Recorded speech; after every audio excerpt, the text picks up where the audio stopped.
नमस्कार. सुस्वागतम. जवाहरलाल नेहरू प्राधिकरण प्रस्तुत लोकसत्ता लोकांकिका रंगसंवाद या वेब संवादाच्या कार्यशाळेच्या निमित्ताने उपस्थित मान्यवरांचं रंगकर्मींचं मी कुणाल रेगे लोकसत्ताच्या वतीने मनपूर्वक स्वागत करतो. या कार्यशाळेचे वेब संवादाचे सहप्रस्तुती आहे सॉफ्ट कॉर्नर, सहप्रायोजक आहेत केसरी टूर्स, सहाय्य आहे अस्तित्व आणि टॅलेंट पार्टनर आहेत आयरिस प्रोडक्शन. या सगळ्यांचा आधी मनापासून आभार मानतो, कारण ही सगळी मंडळी जेव्हा आपल्या सोबत असतात, कसं आहे व्यवसायाच्या भाषेमध्ये आपण याला खरं तर प्रायोजक म्हणतो, पण मुळात हे सगळी मंडळी जी आहेत ती लोकसत्ताचे वाचक आहेत. आणि हे वाचक असल्यामुळे आपल्या सगळ्या उपक्रमांना यांचं सहकार्य असतं आणि यांचं सहकार्य असतं म्हणून असे उपक्रम जे आहेत ते आपण करू शकतो, म्हणून त्यांचे आभार. दशकपूर्तीच्या दिशेने वाटचाल करणाऱ्या लोकसत्ता लोकांकिका या राज्यस्तरीय आंतरमहाविद्यालयीन एकांकिका स्पर्धेने नाट्य वर्तुळात एक नवा मापदंड निर्माण केला. याची आपल्याला कल्पना असेल. पाहता पाहता 9 वर्षाचा हा सगळा प्रवास झाला आणि आता राज्यामध्ये किंवा राज्याच्या बाहेर सुद्धा जेव्हा जेव्हा लोकांकिकेचा विषय निघतो तेव्हा लोकसत्ता लोकांकिका याच्यावरती प्रदीर्घ अशी चर्चा होत असते. युवा रंगकर्मींना त्यांच्यातील सर्जनशीलता जी आहे ते दाखवण्याचे व्यासपीठ उपलब्ध करून देण्यापलीकडे करिअरच्या नव्या वाटा, जुन्या जाणत्या रंगकर्मींचे मार्गदर्शन असे बरेच काही देऊ पाहणाऱ्या लोकसत्ता लोकांकिका या स्पर्धेने यावेळी आणखीन एक पाऊल पुढे टाकण्याचा निर्णय घेतलाय, जे निश्चितच स्वागत आहे. काय आहे हे पाऊल हे आपण जाणून घेऊया की स्पर्धेआधील महाविद्यालयातील जी तरुणाई आहे त्याला रंगमंचीय आविष्काराचे विविध पैलू हे अनुभवी रंगकर्मींकडून जाणून घेण्याची संधी देणाऱ्या रंगसंवाद या खास वेब संवादाचे कार्यशाळेचे आयोजन आज करण्यात आले आणि त्यानिमित्ताने आज आपण इथे सगळे उपस्थित आहोत. या कार्यशाळेमध्ये एकांकिकांचे सादरीकरण कसं असावं, आशय विषय, लेखन, दिग्दर्शन, उत्तम संवादफेक करण्यासाठी आवाजावर कशा पद्धतीने मेहनत घेता येईल हे समजावून सांगण्याकरिता 2 मान्यवरांना आज आपण इथे आमंत्रित केलेलं आहे. निर्माते, दिग्दर्शक आणि अभिनेते म्हणून रंगभूमीवरती नावाजलेले श्री अजित भुरे सर आपल्यासोबत आहेत. त्यांचं मनपूर्वक स्वागत. सर, तुमचं खूप खूप स्वागत. त्याचप्रमाणे प्रसिद्ध लेखक, निर्माते आणि दिग्दर्शक श्री देवेंद्र पेम सर हे सुद्धा आपल्यासोबत आहेत. त्यांचं सुद्धा या कार्यशाळेमध्ये आपल्याला मार्गदर्शन होणार आहे. त्यांचंही खूप खूप स्वागत.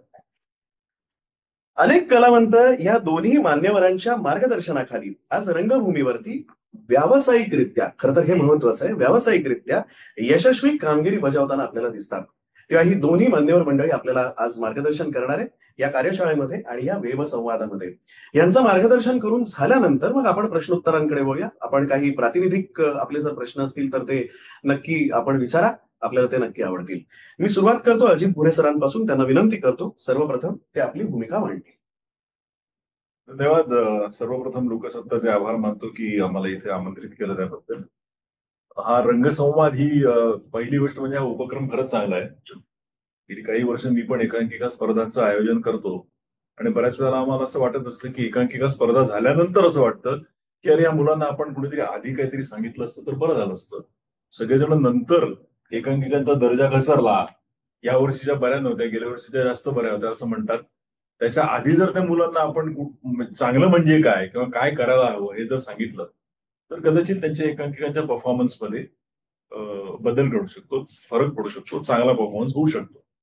त्या दृष्टिकोनातून आजची ही रंगसंवादची जी तुमची आयडिया आहे ती खरंच मला इंटरेस्टिंग वाटते.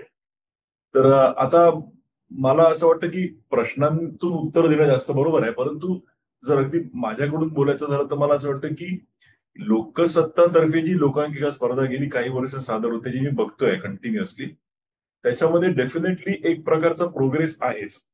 म्हणजे नवीन नवीन मुलं नवीन नवीन विषयांना हात घालून वेगवेगळ्या प्रकारे सादरीकरण करतात, त्याबद्दल प्रश्नच नाही. त्यामुळे तो एक चढता आलेख म्हणतात तो एकांकिका स्पर्धेमध्ये दिसतोय.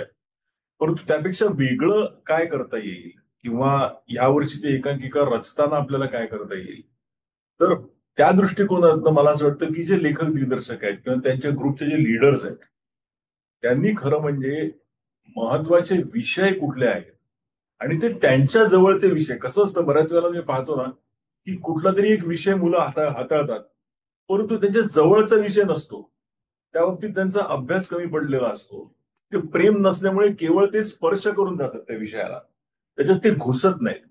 त्यामुळे जो विषय तुम्हाला वाटतं की अरे हा मला मांडायचा आहे, आणि शेवटी काय एकांकिका, देवेंद्र पण मान्य करेल की एकांकिका हे व्यासपीठ असं आहे की तरुणाईला काय म्हणायचंय त्याचं अभिव्यक्ती त्यांना देण्याचं ते स्वातंत्र्य आहे एका प्रकारे. तुम्ही बोला, तुम्हाला काय म्हणायचं ते मांडा. तर ते विषय त्यांना कुठल्या विषयांचे प्रॉब्लेम्स आहेत, त्यांना कुठल्या विषयांमध्ये आपल्याला पोहोचवायचे, त्यांना स्वतःला पोहोचवायचंय, असे विषय जर त्यांनी घेतले ना तर ते जास्त टोकदारपणे मांडले जातील असं मला वाटतं.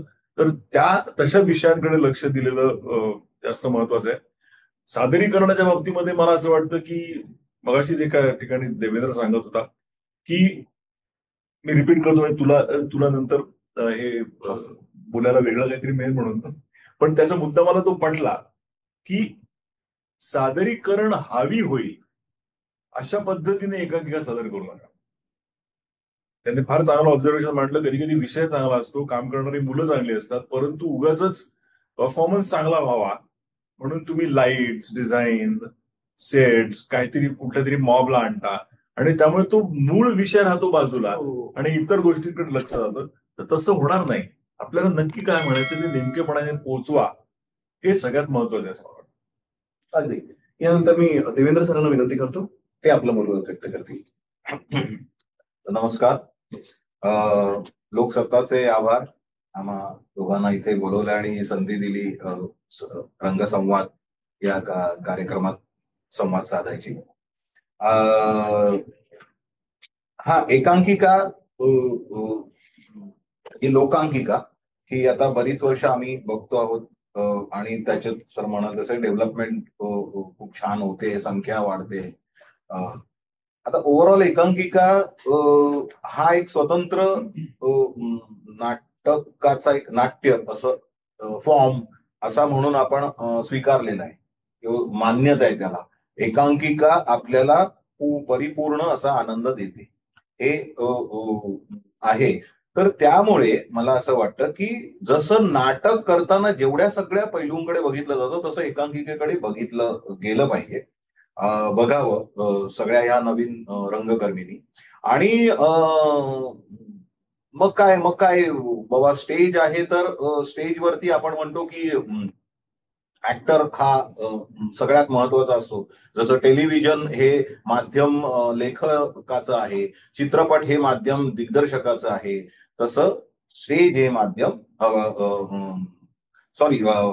नाटक हे माध्यम नटाचं आहे. पण नटाचं आहे हे जरी असलं तरी सुद्धा एकांकिका या फॉर्म मध्ये आपण जेव्हा मांडतो तेव्हा ते विषय महत्वाचे ठरतात. म्हणजे खूप असे रिपीट जेव्हा विषय होतात ना त्यावेळेला विशेष काळजी घ्यायला पाहिजे की आपण एखादा विषय, समजा या विषयावर एकांकिका आली आहे असं जर आहे तर आपण तोच सेम विषय, बाबा मला भावलाय तर मला मांडायचंय. एकांकिका जन्म कधी घेते की नाही मला तो त्रास झाला पाहिजे लेखक म्हणून की नाही मला हे मांडायचंय, तेव्हाच ती त्या बोट तिडकीने ते वाटणं आणि मग ती उतरणं आणि ती सगळी प्रेझेंट होणं हे झालं तर ती भावते आणि अनंत वर्ष ती टिकून राहते. कित्येक एकांकिका सर म्हणजे मी कॉलेजला त्याच्या आधी जेव्हा बघायचो त्या एकांकिका आज माझ्या डोळ्यासमोर आहे. मला आता कडी कपारी नावाची कीर्ती कॉलेजची एकांकिका आठवते, हरीश तुळसुलकर याने दिग्दर्शित केलेली. ती बघून मी ऍडमिशन घेतली होती, कीर्ती कॉलेजला गेलो होतो की आता मी कॉलेजला बाबा तिकडे जाईन म्हणून. सांगायचं काय, एकांकिकेची ती ताकद आहे ही ह्या मुलांनी ओळखली पाहिजे. आणि आपण ह्या अशा मोठ्या मोठ्या प्रकाराला सामोरं जात आहोत, ही संधी आपल्याला मिळालेली आहे, कॉलेजने आपल्याला दिलेली आहे. आणि त्यासाठी मग ती मेहनत आली तर मेहनत सुरू कुठून होते, या थॉट पासून. हा थॉट आहे, मग तो मांडायला हवा, त्याच्यासाठी जे जे काही करायला हवं ते करायला हवं. माझ्या कॉलेजमध्ये जास्त मुलं आहेत नाटकात इंटरेस्ट घेणारी, म्हणून मी त्यांना संधी नाही दिली पाहिजे. जसं मी चित्रपट जर प्रोड्यूस करतोय हे सर मान्य करतील की चित्रपट प्रोड्यूस करतोय म्हणून मी माझ्या मामाला, माझ्या काकाला हे एंट्री देणार नाही, हे जसं आहे तसंच या इथे स्ट्रिक्ट राहायला पाहिजे. त्या विषयाची काय गरज आहे त्याप्रमाणे फॉर्म डेव्हलप झालाय का याचा अभ्यास हवा.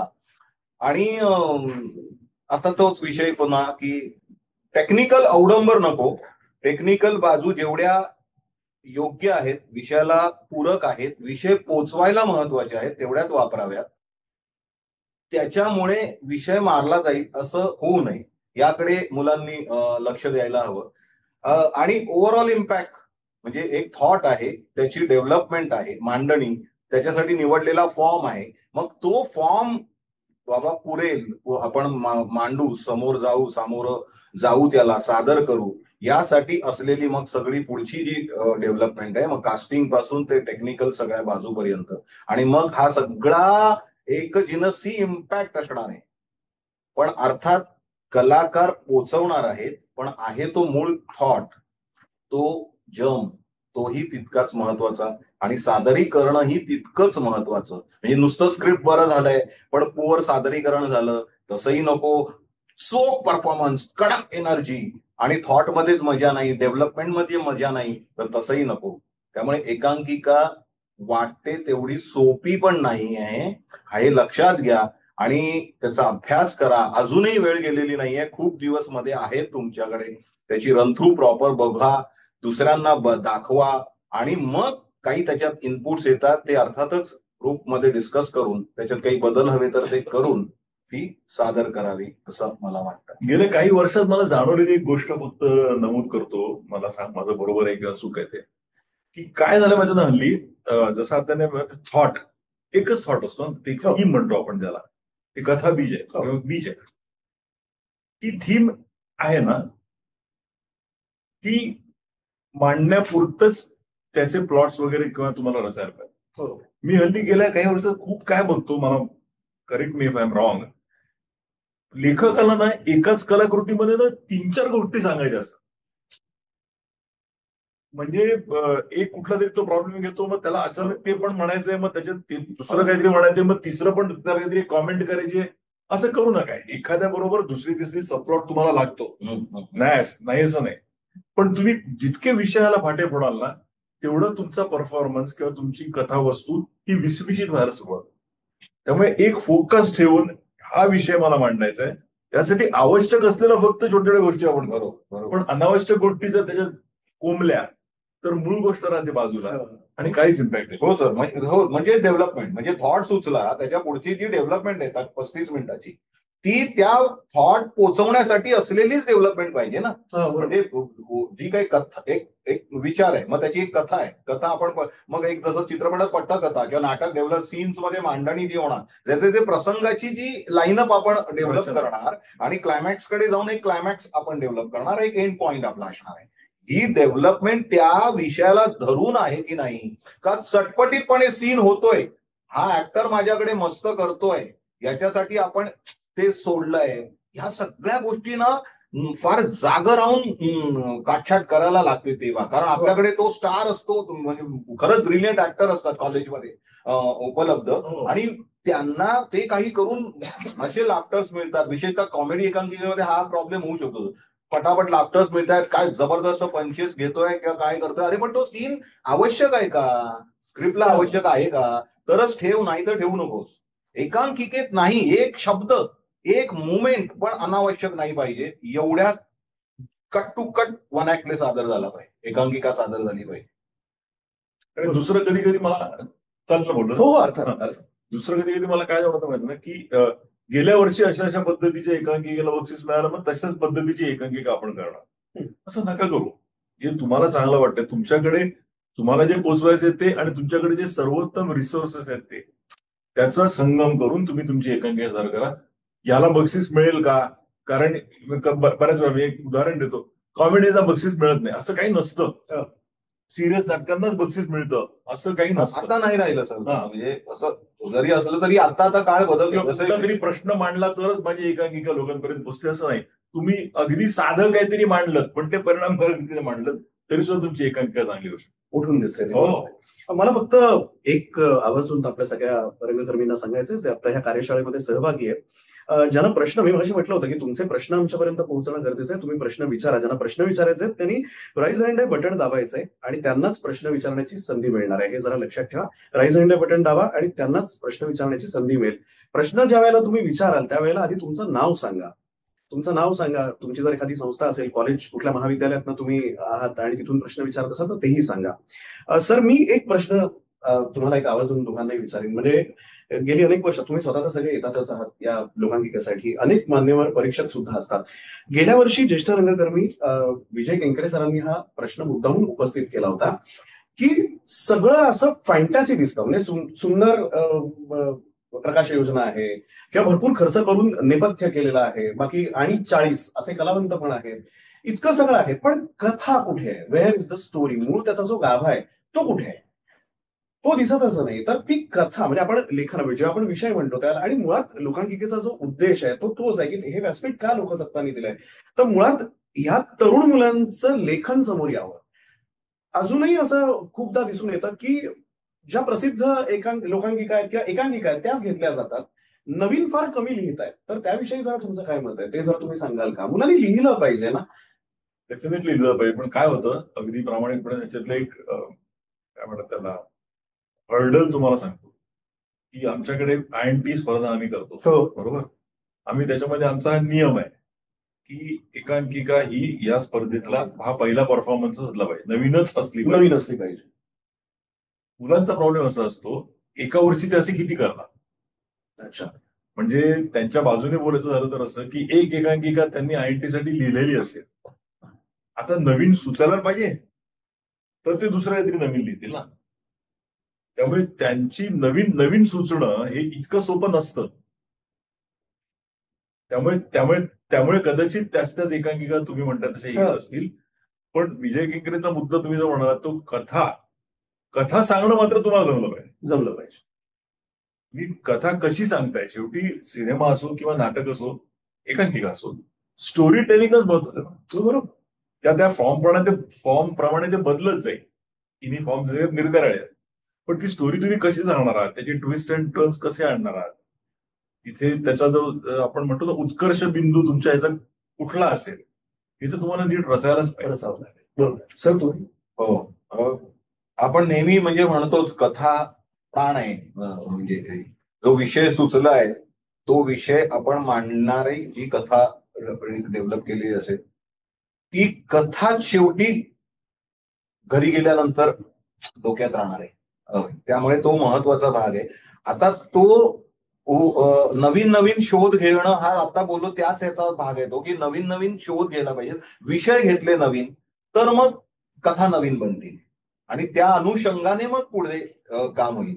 अगदीच काम होत नाही असं पण आपण म्हणायला नको. म्हणजे खरं तर म्हणजे कित्येक चांगल्या एकांकिका आता ह्या 2-4 वर्षातही रादर गेल्या वर्षी पहिली आलेली एकूणपट एकांकिका ही पहिली आली लोकांकिका याही स्पर्धेमध्ये. मला वाटतं आधी मुंबईतून पहिली आली होती आणि मग ओव्हरऑल पण पहिली आली.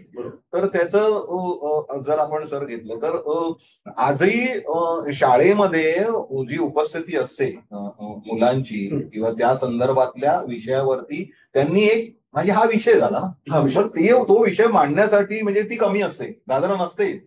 असं एक जो मराठी म्हटल्यानंतर या शाळेत जायला किंवा या अशा नाही, आणि एक जिद्दीला पेटलेला शिक्षक तो कसा त्याला त्यासाठी काय काय करतोय या संदर्भातलं जे हे आहे, तर त्याच्यासाठी मग एक कथा रचली गेली ना.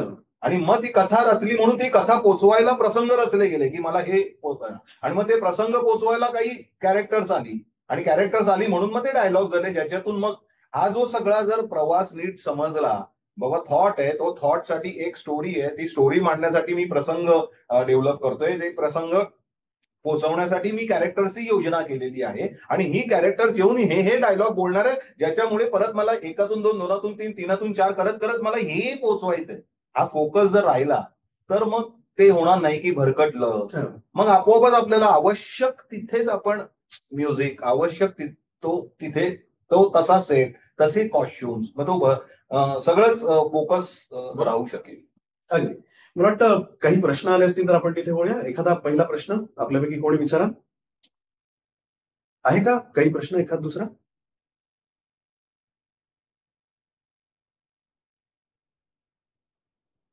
ते सगळे जे रंगकर्मी आहेत त्यांना माझी विनंती आहे, 2 मान्यवर इथे उपस्थित आहेत आणि ही सुवर्ण संधी आहे, म्हणजे तुमच्या मनातले काही प्रश्न विचारा, काही संकोचू नका, अगदी चूक वगैरे आवाज येतोय का? विचारू नका. हो, आवाज येतोय. विचारा. माझं नाव सचिन काळे, मी पुण्याहून बोलतोय. पुण्याहून काय नाव आपलं? सचिन काळे. सचिन काळे, बरं बरं, प्रश्न विचारा. हा, actually to be very honest, मी काय कुठल्या कॉलेजचा स्टुडंट वगैरे नाहीये. पण मी रंगकर्मी आहे आणि मला असे हे जे वर्कशॉप किंवा जे काही मार्गदर्शन पर तुमचे हे असतात हे मला अटेंड करायला आवडतात. मी स्वतः एकांकिका लिहितो, दिग्दर्शित करतो. पण मला एक प्रश्न आहे जो मी आता विचारू शकतो का? कारण मी हो काही हो, विचारा कॉलेजचा ना. स्टुडंट नाही, पण एकांकिका स्पर्धेच्या दृष्टीने आहे. बऱ्याच वेळा असं होतं की आम्ही जेव्हा हौशी कलाकार हे जे काही नाटक बसवतो एकांकिका, तर तेव्हा आम्हाला संपूर्ण टेक्निकल नॉलेज असतंच असं नाही. फॉर एक्झाम्पल लाईट्स लाईट्स हा फॉर इम्पॉर्टंट पॉईंट आहे. म्युझिक तर आम्ही मॅनेज करू शकतो नेपथ्य, पण लाईट्सच्या संबंधात असे कुठल्याही संस्था म्हणजे आता जर फॉर एक्झाम्पल तुम्ही लोकसत्ताच म्हणा, असं काही वर्कशॉप घेऊ शकाल का? किंवा एक दिवसाचं असं काही आम्हाला गायडन्स देऊ शकाल का? किंवा कुठे कुठल्या प्रकारचे लाईट्स वापरायचे, कशा पद्धतीने वापरायचे, काय उपयोग करायचा? कारण एकांकिका हायलाईट करण्यासाठी, ती एनरिच करण्यासाठी लाईट्सचाही तेवढाच उपयोग आहे, बरोबर? तर टेक्निकल साईडसाठी पण तेवढंच महत्वाचं आहे. जसं आता अजित सर म्हणाले की विषय हा चांगला असावा पण सादरीकरण पण उत्तम असावं. तर त्यासाठी काही करता येईल का?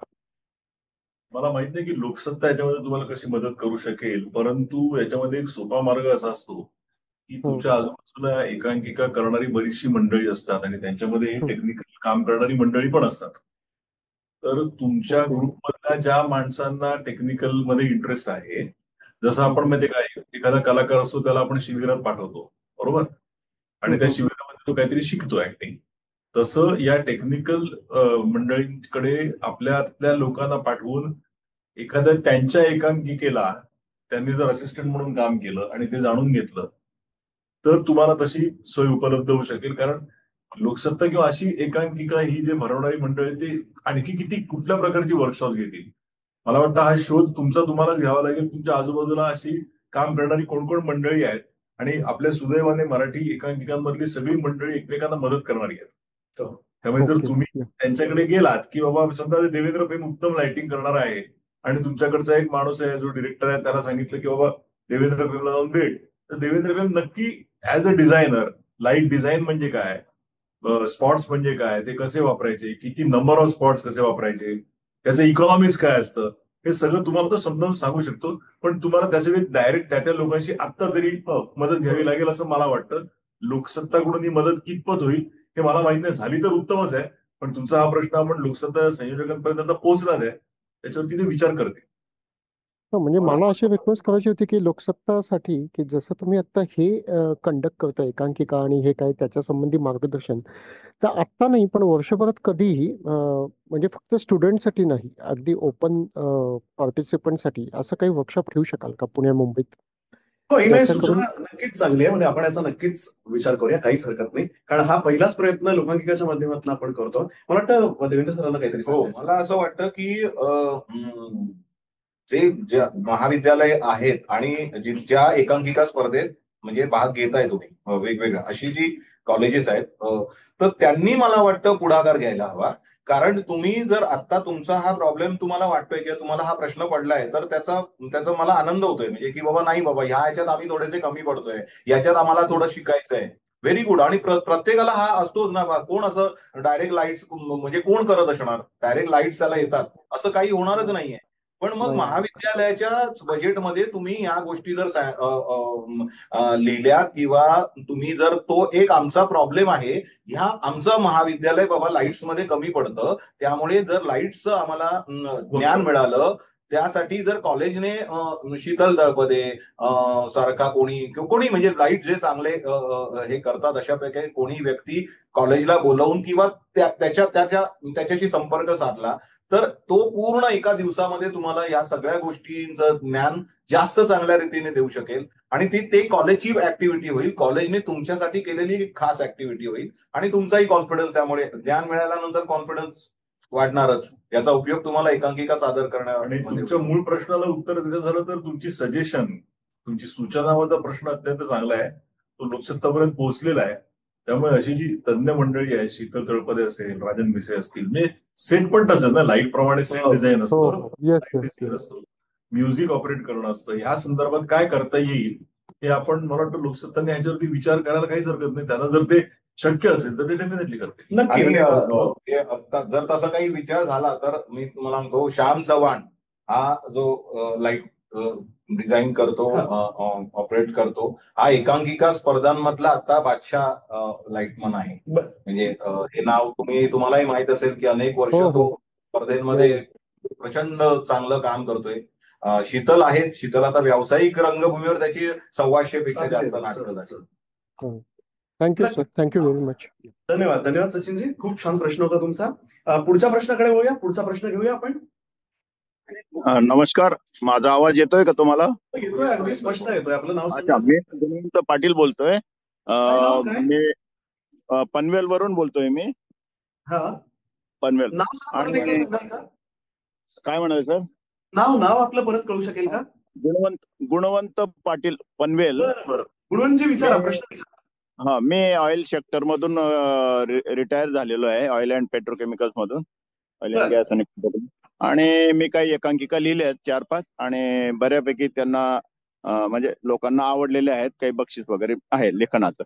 पण बरं. मला एक म्हणायचं की एकांकिका असे एकाच प्रवेशातली चांगली, किंवा 4-5 प्रवेश झाले, किंवा असं काही त्याला आपण सॉर्ट करू शकतो का? नाही ना तसं की किती प्रवेश झाले तरी चालू शकतात, असं त्या बाबतीत समजेल का? हो, समजेल ना. नाही, असं एका प्रवेशात झाली पाहिजे असं काही नाहीये. किती प्रवेश करू शकता तुम्ही.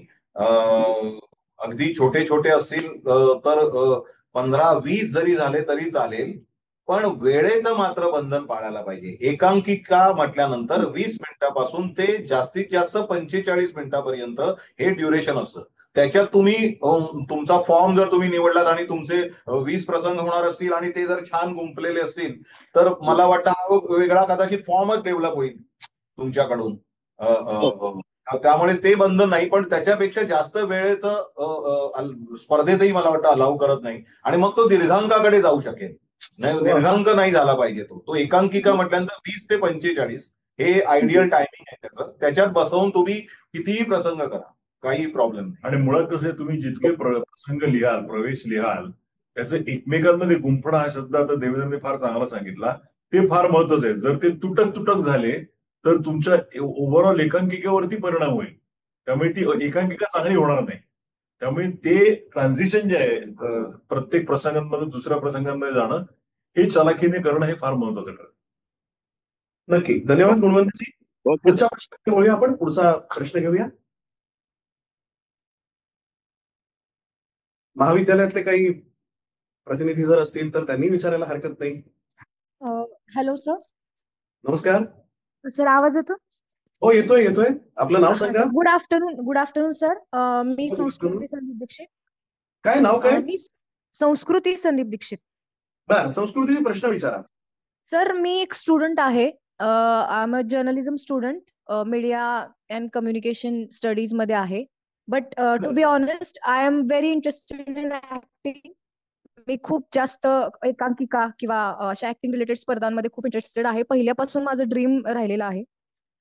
सर, आजचा हा विषय एकांकिका रिलेटेड जरी असला तरी मला एक खूप जेन्युइन क्वेश्चन विचारायचं आहे तुम्हाला, की आजपर्यंत डिलिव्हर करण्यासाठी म्हणजे एक्सप्रेशन्स हवं किंवा कोणतीही गोष्ट, कोणतेही विषय डिलिव्हर करण्यासाठी ऍक्टिंग हे एक बेस्ट वे असं मला वाटतं, की ऍक्टिंग थ्रू आपण गोष्टी लोकांपर्यंत चांगल्या पद्धतीने पोहोचू शकतो. मग ते एकांकिका थ्रू असेल किंवा कोणत्याही फिल्म थ्रू असेल.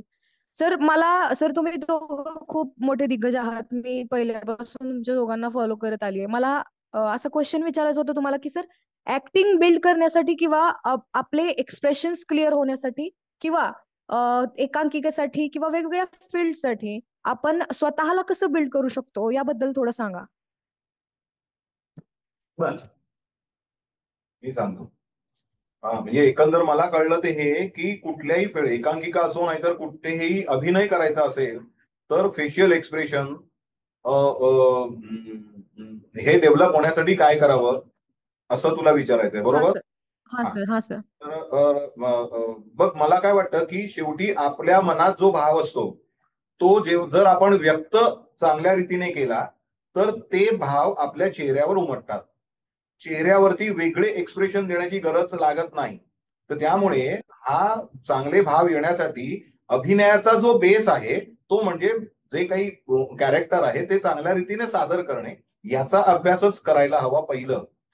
दुसरं, काही वेळेला असं होतं की खूप चेहरा रिजिड आहे किंवा स्नायू त्याचे घट्ट आहेत आणि खूप उशिरा आपण काम चालू केलं आहे किंवा आता नुकतंच केलं आहे, तर ती लवचिकता चेहऱ्यामध्ये येण्यासाठी चेहऱ्याचे असंख्य व्यायाम आहेत, ते तुम्ही जाणून घेऊ शकता. त्याच्यासाठी कुठलं वर्कशॉप तुम्ही जॉईन करू शकता किंवा तुम्ही गुगलवरती पण बघू शकता, त्या तुम्हाला मिळू शकतात. किंवा वेगवेगळ्या कॉलेजेसमध्ये अशा प्रकारे काही सरांनी लाईटसाठी सांगितलं तसं तुम्ही वेगळे ऍक्टर्स तुमच्या चांगले ओळखीचे असतील तर त्यांना तुम्ही विचारू शकता.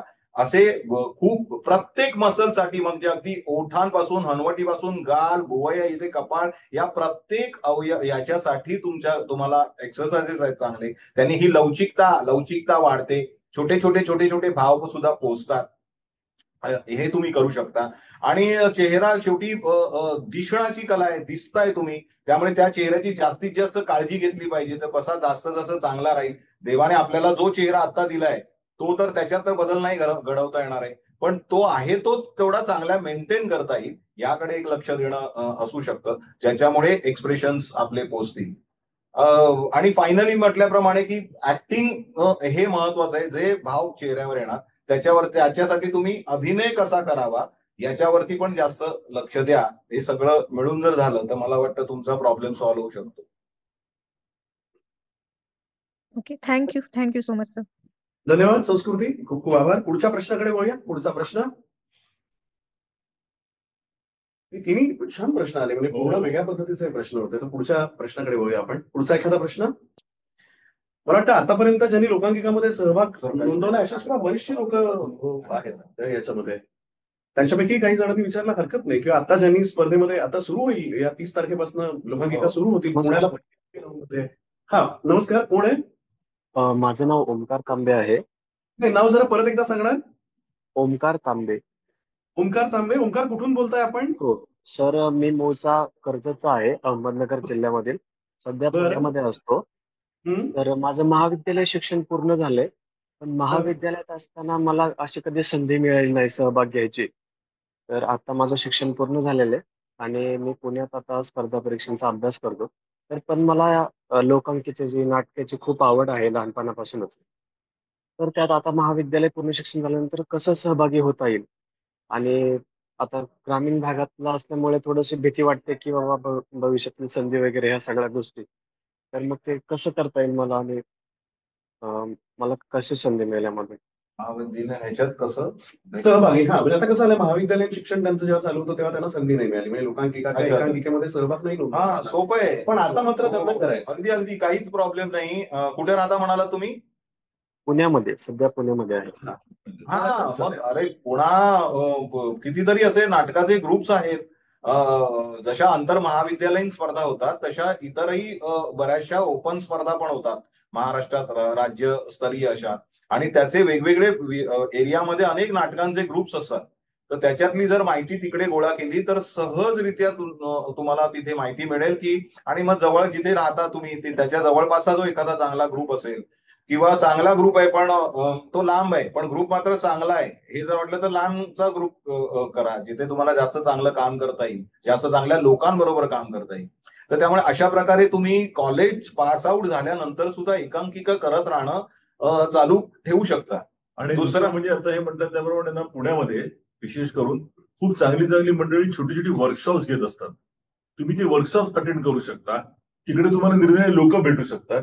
त्यांच्या ग्रुपमध्ये तुम्ही सामील होऊ शकता आणि मग तुम्ही त्याच्या ऍक्टिव्हिटी डेव्हलप करू शकता. हो, आणि त्याच्या पलीकडे जाऊन हा 2 पर्याय आता झाले. तिसरा पर्याय की आपल्याला आहे ना, आपल्याला खास आहे ना, आपल्याला आवड आहे ना, तुम्ही जमवा ना 4 मुलांना, 4 लोकांना, जी तुमच्यासारखी आवड असलेली मंडळी आहे. तुम्ही 4 जण एकत्र या. ग्रुप म्हणजे काय असो, झाला की ग्रुप. एखादा चांगला स्क्रिप्ट शोधा, चांगला दिग्दर्शक बाहेरून बोलवा, तुम्ही नाटक तुम्ही तुमचं उभं करा, तुमची नवीन संस्था चालू, तुमच्या संस्थेत मग इतर जण येतील. असंही होऊ शकतं. अगदीच काही नाही झालं तर, पहिले 2 जर वर्क नाही झाले तर हा तिसरा पर्याय आहे की तुम्हीच तुमचा ग्रुप नव्याने सुरू करा. ओके, नक्कीच.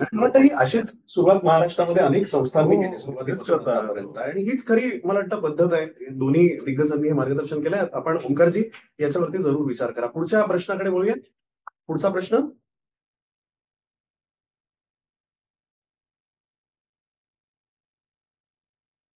साधारणतः लेखन, दिग्दर्शन किंवा नेपथ्य वगैरे या विषयाशी संबंधित सुद्धा विचारायला हरकत नाही प्रश्न तुम्ही. मला नेपथ्याविषयी ना, म्हणजे आता प्रश्न आपण घेऊच, पण मलाही एक तुम्हाला प्रश्न विचारायचा होता की गेल्या काही वर्षामध्ये लोकांकिकांमध्ये मला प्रामुख्याने जाणवतं काही लोकांकिका सादर होतात त्या अशा असतात की ज्याच्यामध्ये काहीच प्रॉपर्टी नसते आणि काही अशा असतात की ज्याच्यामध्ये प्रचंड प्रॉपर्टी असते. तर ती प्रचंड प्रॉपर्टी हाताळत असताना खूपदा ते साहित्य पडतं आणि ती मुलं ते घेताना पडतात वगैरे. तर हे कितपत आवश्यक आहे, ह्याविषयी जरा काही मार्गदर्शन केलं तर? आवश्यक आहे शब्द खूप चांगला वापरलास तू. मुळात काय आवश्यक आहे हे आधी कळलं पाहिजे. खरंय. त्यामुळे अनावश्यक गोष्टी टाळता येतात. तेव्हा असा नियम काही करता येत नाही की कमीत कमी प्रॉपर्टी असावी, सेट कमीत कमी असावा. ती पर्टिक्युलर गोष्ट किंवा तो दिग्दर्शक ते काय कसं व्हिज्युअलाइज करतोय त्याच्यावरती ते नेपथ्य अवलंबून आहे.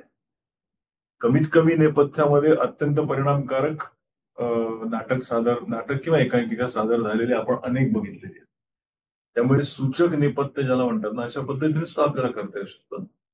काही काही लोकांना त्यांची अशी म्हणणे असतात की हे आपल्याला डिटेलिंग हवंच आहे, तर त्यांचा प्रश्न आहे. पण जर ते डिटेलिंग तसं हवं असेल तर ते डिटेलिंग करताना ते अत्यंत व्यवस्थित प्रकारे उभं करणं आणि त्याचा परिणाम कसा होतो हे पाहणं ही पण त्यांची जबाबदारी आहे. हो, बरोबर आहे. आणि मला वाटतं काय की ते विषयानुरूप आहे. त्या विषयाची गरज असेल तर ती प्रॉपर्टी बद्दल नेपथ्याबद्दल सेट नाही प्रॉपर्टी प्रॉपर्टी ती जास्त असेल तर ती वापरायला हवी. त्याने खरेपणा वाढतो का, म्हणजे उगाच लाटणं घेऊन मी असं ऍक्शन करण्यापेक्षा जर लाटणं हातात असेल तर त्याने समोर काही बोललं का कोण? नाही बोलू? हो हा. तर त्यामुळे तसं मला म्हणायचं आहे, मग त्याची तेवढी सर रिहर्सल व्हायला हवी ना. तुम्ही प्रॉपर्टी आदल्या दिवशी मिळवता आणि मग ती एकच दिवसाची रिहर्सल करून जेव्हा करायला येते तेव्हा विंगेत तुमची मांडणी करायला जी टीम सगळी असते, बॅकस्टेज टीम आपण म्हणतो, त्यांना सुद्धा त्याची रिहर्सल मिळालेली नसेल. त्यांना कुठल्या विंगेत कुठली प्रॉपर्टी ठेवायची आहे, बाबा कुठल्या सीनला कुठे आहे, हे पहिल्या नंबरवर, हे दुसऱ्या नंबर, याचं काम झाल्यानंतर हे जाणार, ते पुढे येणार, या सगळ्याची पण रिहर्सल झाली पाहिजे. कलाकारांनी तर ती रिहर्सल केलीच पाहिजे स्टेजवर वापरताना. नाहीतर असं हो केली पाहिजे. नाहीतर फोन आपलं जनरली हे असं होतं आणि ग्लास, पाण्याचा ग्लास तर एकदम म्हणजे तो पियायचा आपण असं हे करत असतो आणि नंतर बोलताना बोलायला लागतो, अरे तो ग्लास पडला ना रे. तो मग तिकडे असल्यानंतर त्याला कळत नाही की काय, आणि मग ते ठेवायचा त्यावेळेला तो वेगळा पॉज, काहीतरी वेगळं काहीतरी नव्याने झालं. काही सीझन चांगले कलाकार असतात ते निभावून येतात, नवखे कलाकार असतील जे, आणि अशा आंतरमहाविद्यालयीन स्पर्धेमध्ये नवखे कलाकार असू शकतात, असणारच, ते भांबावतात. अरे आता ह्या ग्लासाचं काय करू, अरे त्या फोनचं काय करू, कारण फोन वापरलेलाच नसतो प्रॅक्टिसला. तर तसं नको. प्रॉपर्टी आहे तर असंख्य प्रॉपर्टी आहे तर असंख्य प्रॉपर्टी वापरा. मी म्हणतो त्याच्यातूनच असे फॉर्म नवीन डेव्हलप होतात ना. म्हणजे मला उलट बरं वाटू दे ना, आहे शेकडो सगळ्या छोट्या मोठ्या प्रॉपर्टीज आहेत, पण त्याचा जर उत्कृष्ट वापर, योग्य वापर, असा जर स्मूथ वापर जर केला तर उलट ते तुमचं ऍसेट होऊ शकतं, तो तुमचा एक प्लस पॉइंट होऊ शकतो. फक्त रिहर्सल झाल्या पाहिजे, त्याच्या प्रॉपर रिहर्सल करा. आपलं नाटकाची ही एक हे कॅरेक्टर आहे, मग प्रॉपर्टी हे कॅरेक्टर आहे, हे जाणून घेऊन त्याचं तसं त्याला ट्रीट करा. अगदी हेच म्हणून प्रॉपर्टी पण कॅरेक्टर आहे असं तुमचा विचार. अगदी अगदी. पुढच्या प्रश्नाकडे बघूया. पुढचा प्रश्न. हा, नमस्कार सर. नमस्कार. विचारा, प्रश्न विचारा. काय नाव आपलं? सर नमस्कार, माझं नाव साहिल जाधव. माझा प्रश्न असा आहे की सर आपल्याकडे बरेचदा असं होतं की एखाद्या सत्य घटनेवर प्रेरित होऊन एकांकिका होतो, किंवा आपल्याकडे खूप काही माहिती असते, आपण अनुभवलेलं असतो, त्याचं करण्याचा प्रयत्न करतो, ही आपल्याकडे माहिती असते. आता या माहितीचं एखाद्या ड्रामामध्ये, म्हणजे एखाद्या सीनच्या तो मजेदारी वाटला पाहिजे, मजेदार इन सेन्स की नाटकाच्या दृष्टीने, म्हणजे त्याचा नाटकांच्या प्रसंगामध्ये कसं पोहोचतो. जसं देवेंद्र सर म्हणाले की प्लॉट असतो, प्रसंग येतात, कॅरेक्टर्स येतात, हे सगळं त्या अनुषंगाने कशा पद्धतीने आपण एका ह्याच्यात आणू शकतो.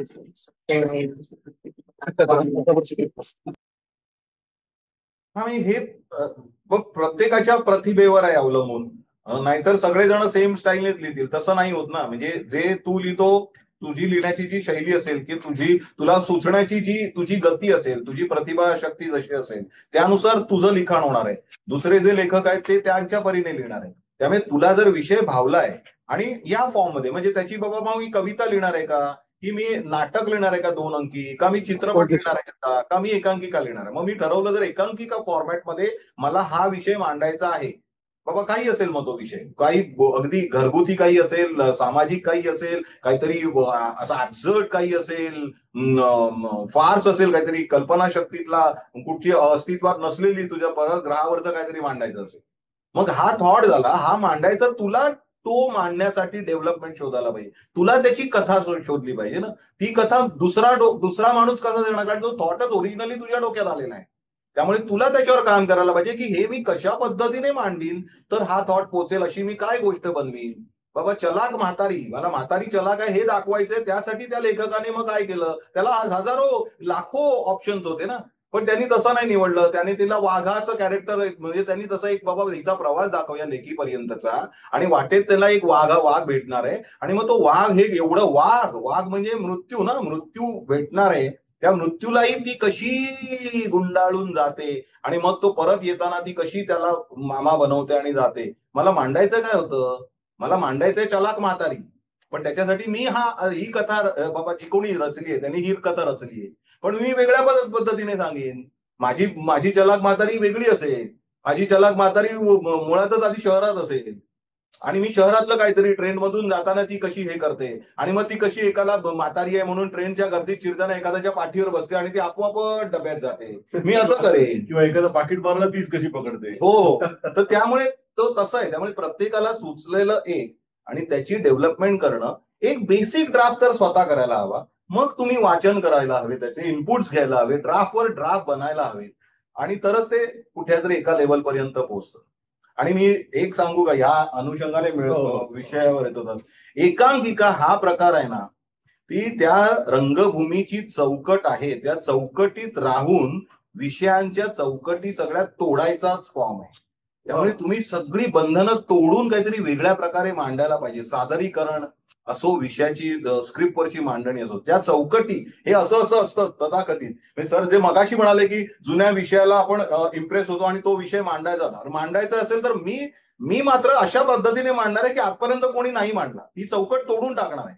नाही, माझी ऑडियन्स मधून आधी एंट्री करणं म्हणजे हे वाटायचं, आता ऑडियन्स मधून एंट्री होते, नाही मी वरून एंट्री हे करेन. जर त्या ह्याच्यातली काहीतरी लॉजिकली तुम्ही कन्व्हिन्सिंगली ते मांडलं तर ते स्वीकारलं जाणार, त्याला टाळ्या येणार, पण त्या चौकटी तोडायची धमक ठेवूनच एकांकिका या फॉर्मला आपण फेस करायला हवं.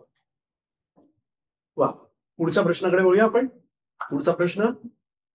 सर नमस्कार. नमस्कार. अभिजित बोलतोय. माझं नाव म्हणजे खरं नाव अभिर शेलार आहे. सर विचारायचा एक प्रश्न असा होता की आता आपण बोललात की खरं तर चौकटी तोडून एकांकिका स्पर्धा सादर झाल्या पाहिजेत. एकांकिका स्पर्धांचं खरं तर मूळ स्वरूप हे प्रायोगिकतेसाठीच होतं. आपण सुद्धा आता बोलताना लेखन, दिग्दर्शन, अभिनय, सादरीकरण, कथा स्वरूप सादरीकरण या सगळ्या मुद्द्यांवरती बोललात.